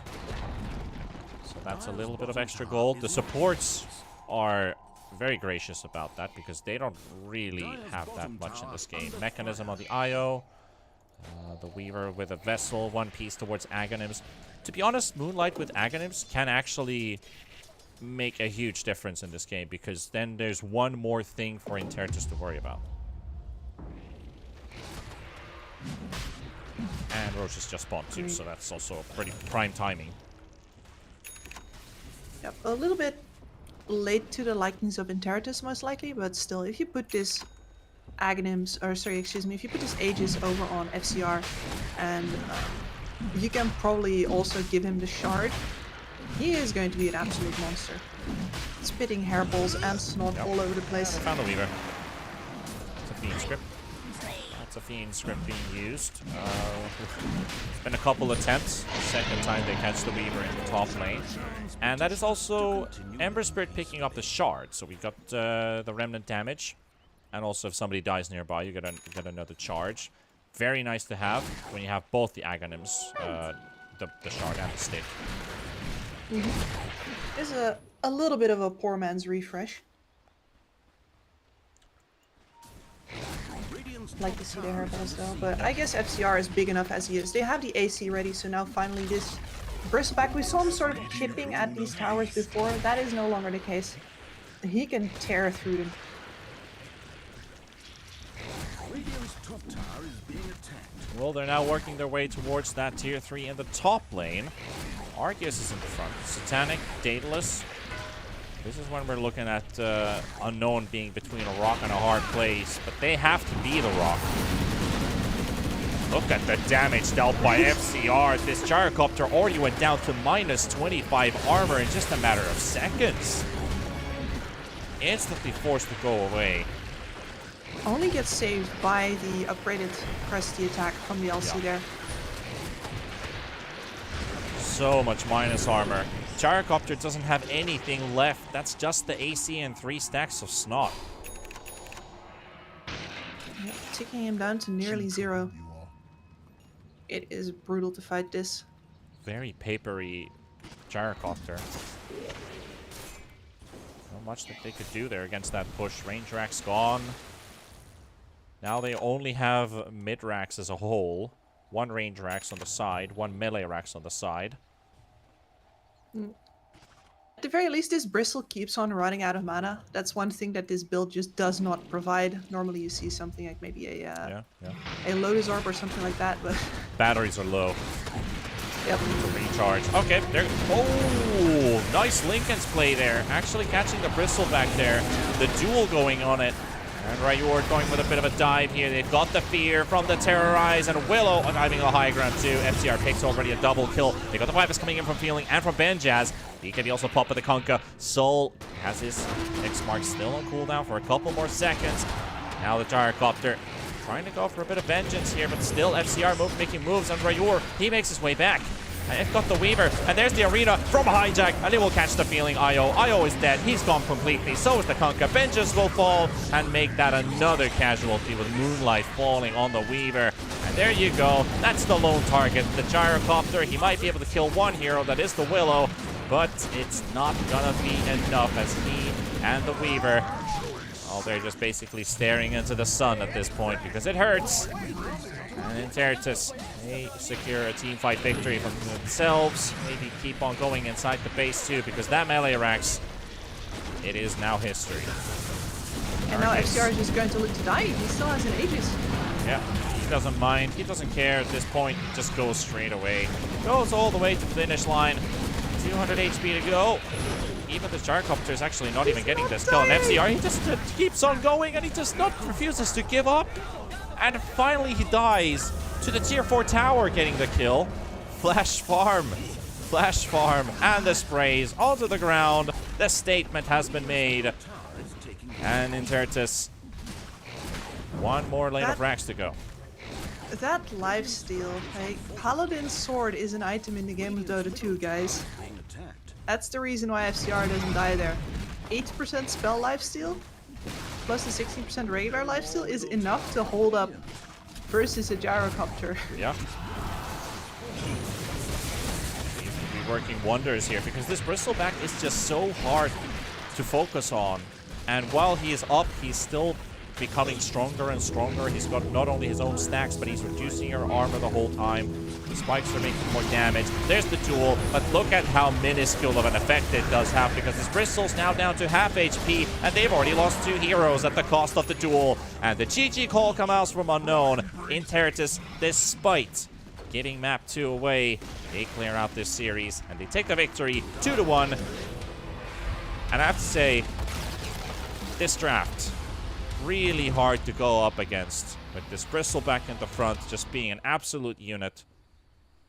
Interitus, they secure it with very convincing style. They had the front line that never broke. Absolutely, that was really enjoyable. Sometimes when you see these Bristlebacks, you're scared like, oh, he's going to spend his entire time farming this Aghanim Scepter and he's going to turn up, they're going to get one good fight out of it, and then he's going to get pushed out of the game. But this was snowball from start to finish.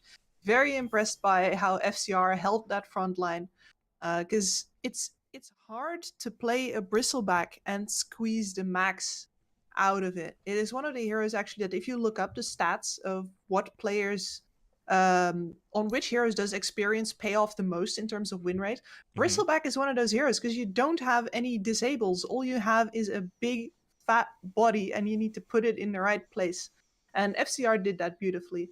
And big ups to the rest of his team as well. We've been praising Hijack, but both of the supports interrupting any chance that unknown team had at getting a good team fight in as well. Mm-hmm. Altogether, I do think that they show themselves here to be the more versatile team. Unknown team is very good at their one strat, and gave that several different meanings throughout the series, but in the end, Interitus looks to be the more flexible and creative one. Yeah, for Team Unknown, that was their first map win of their DPC run so far. But for Interitus, that is their second series victory, now pushing them up to 2-1. And sharing a first place with Infinity and Balrogs, which is actually going to be played out tomorrow between those two teams. So we're going to be deciding who actually gets to keep the lead of the S8 Division 2. However, we are closing the broadcast with just this one series today. So, as mentioned, do make sure you tune in tomorrow at the same time for Infinity versus Balrogs. It's going to be a pretty hype series because we're talking about the leaders of the groups playing up against each other already on week 2. So, what could we actually maybe throw in as a bit of flavor considering the series? Because Balrogs came from the closed qualifier, and they've been looking really good. Balrogs are my favorites to take the top spot here, and I'd really love to see them play versus Interitus now as well. And we're going to have to make do with Infinity for now, which will also be quite the brawl, I imagine. I would say as well. But until then, I hope you guys have enjoyed the cast and the game so far. We shall return tomorrow with T-Panda and Kips again on the commentary. So thank you for watching today, and we shall see you tomorrow. Until then, take care of yourselves. Good night, and bye-bye.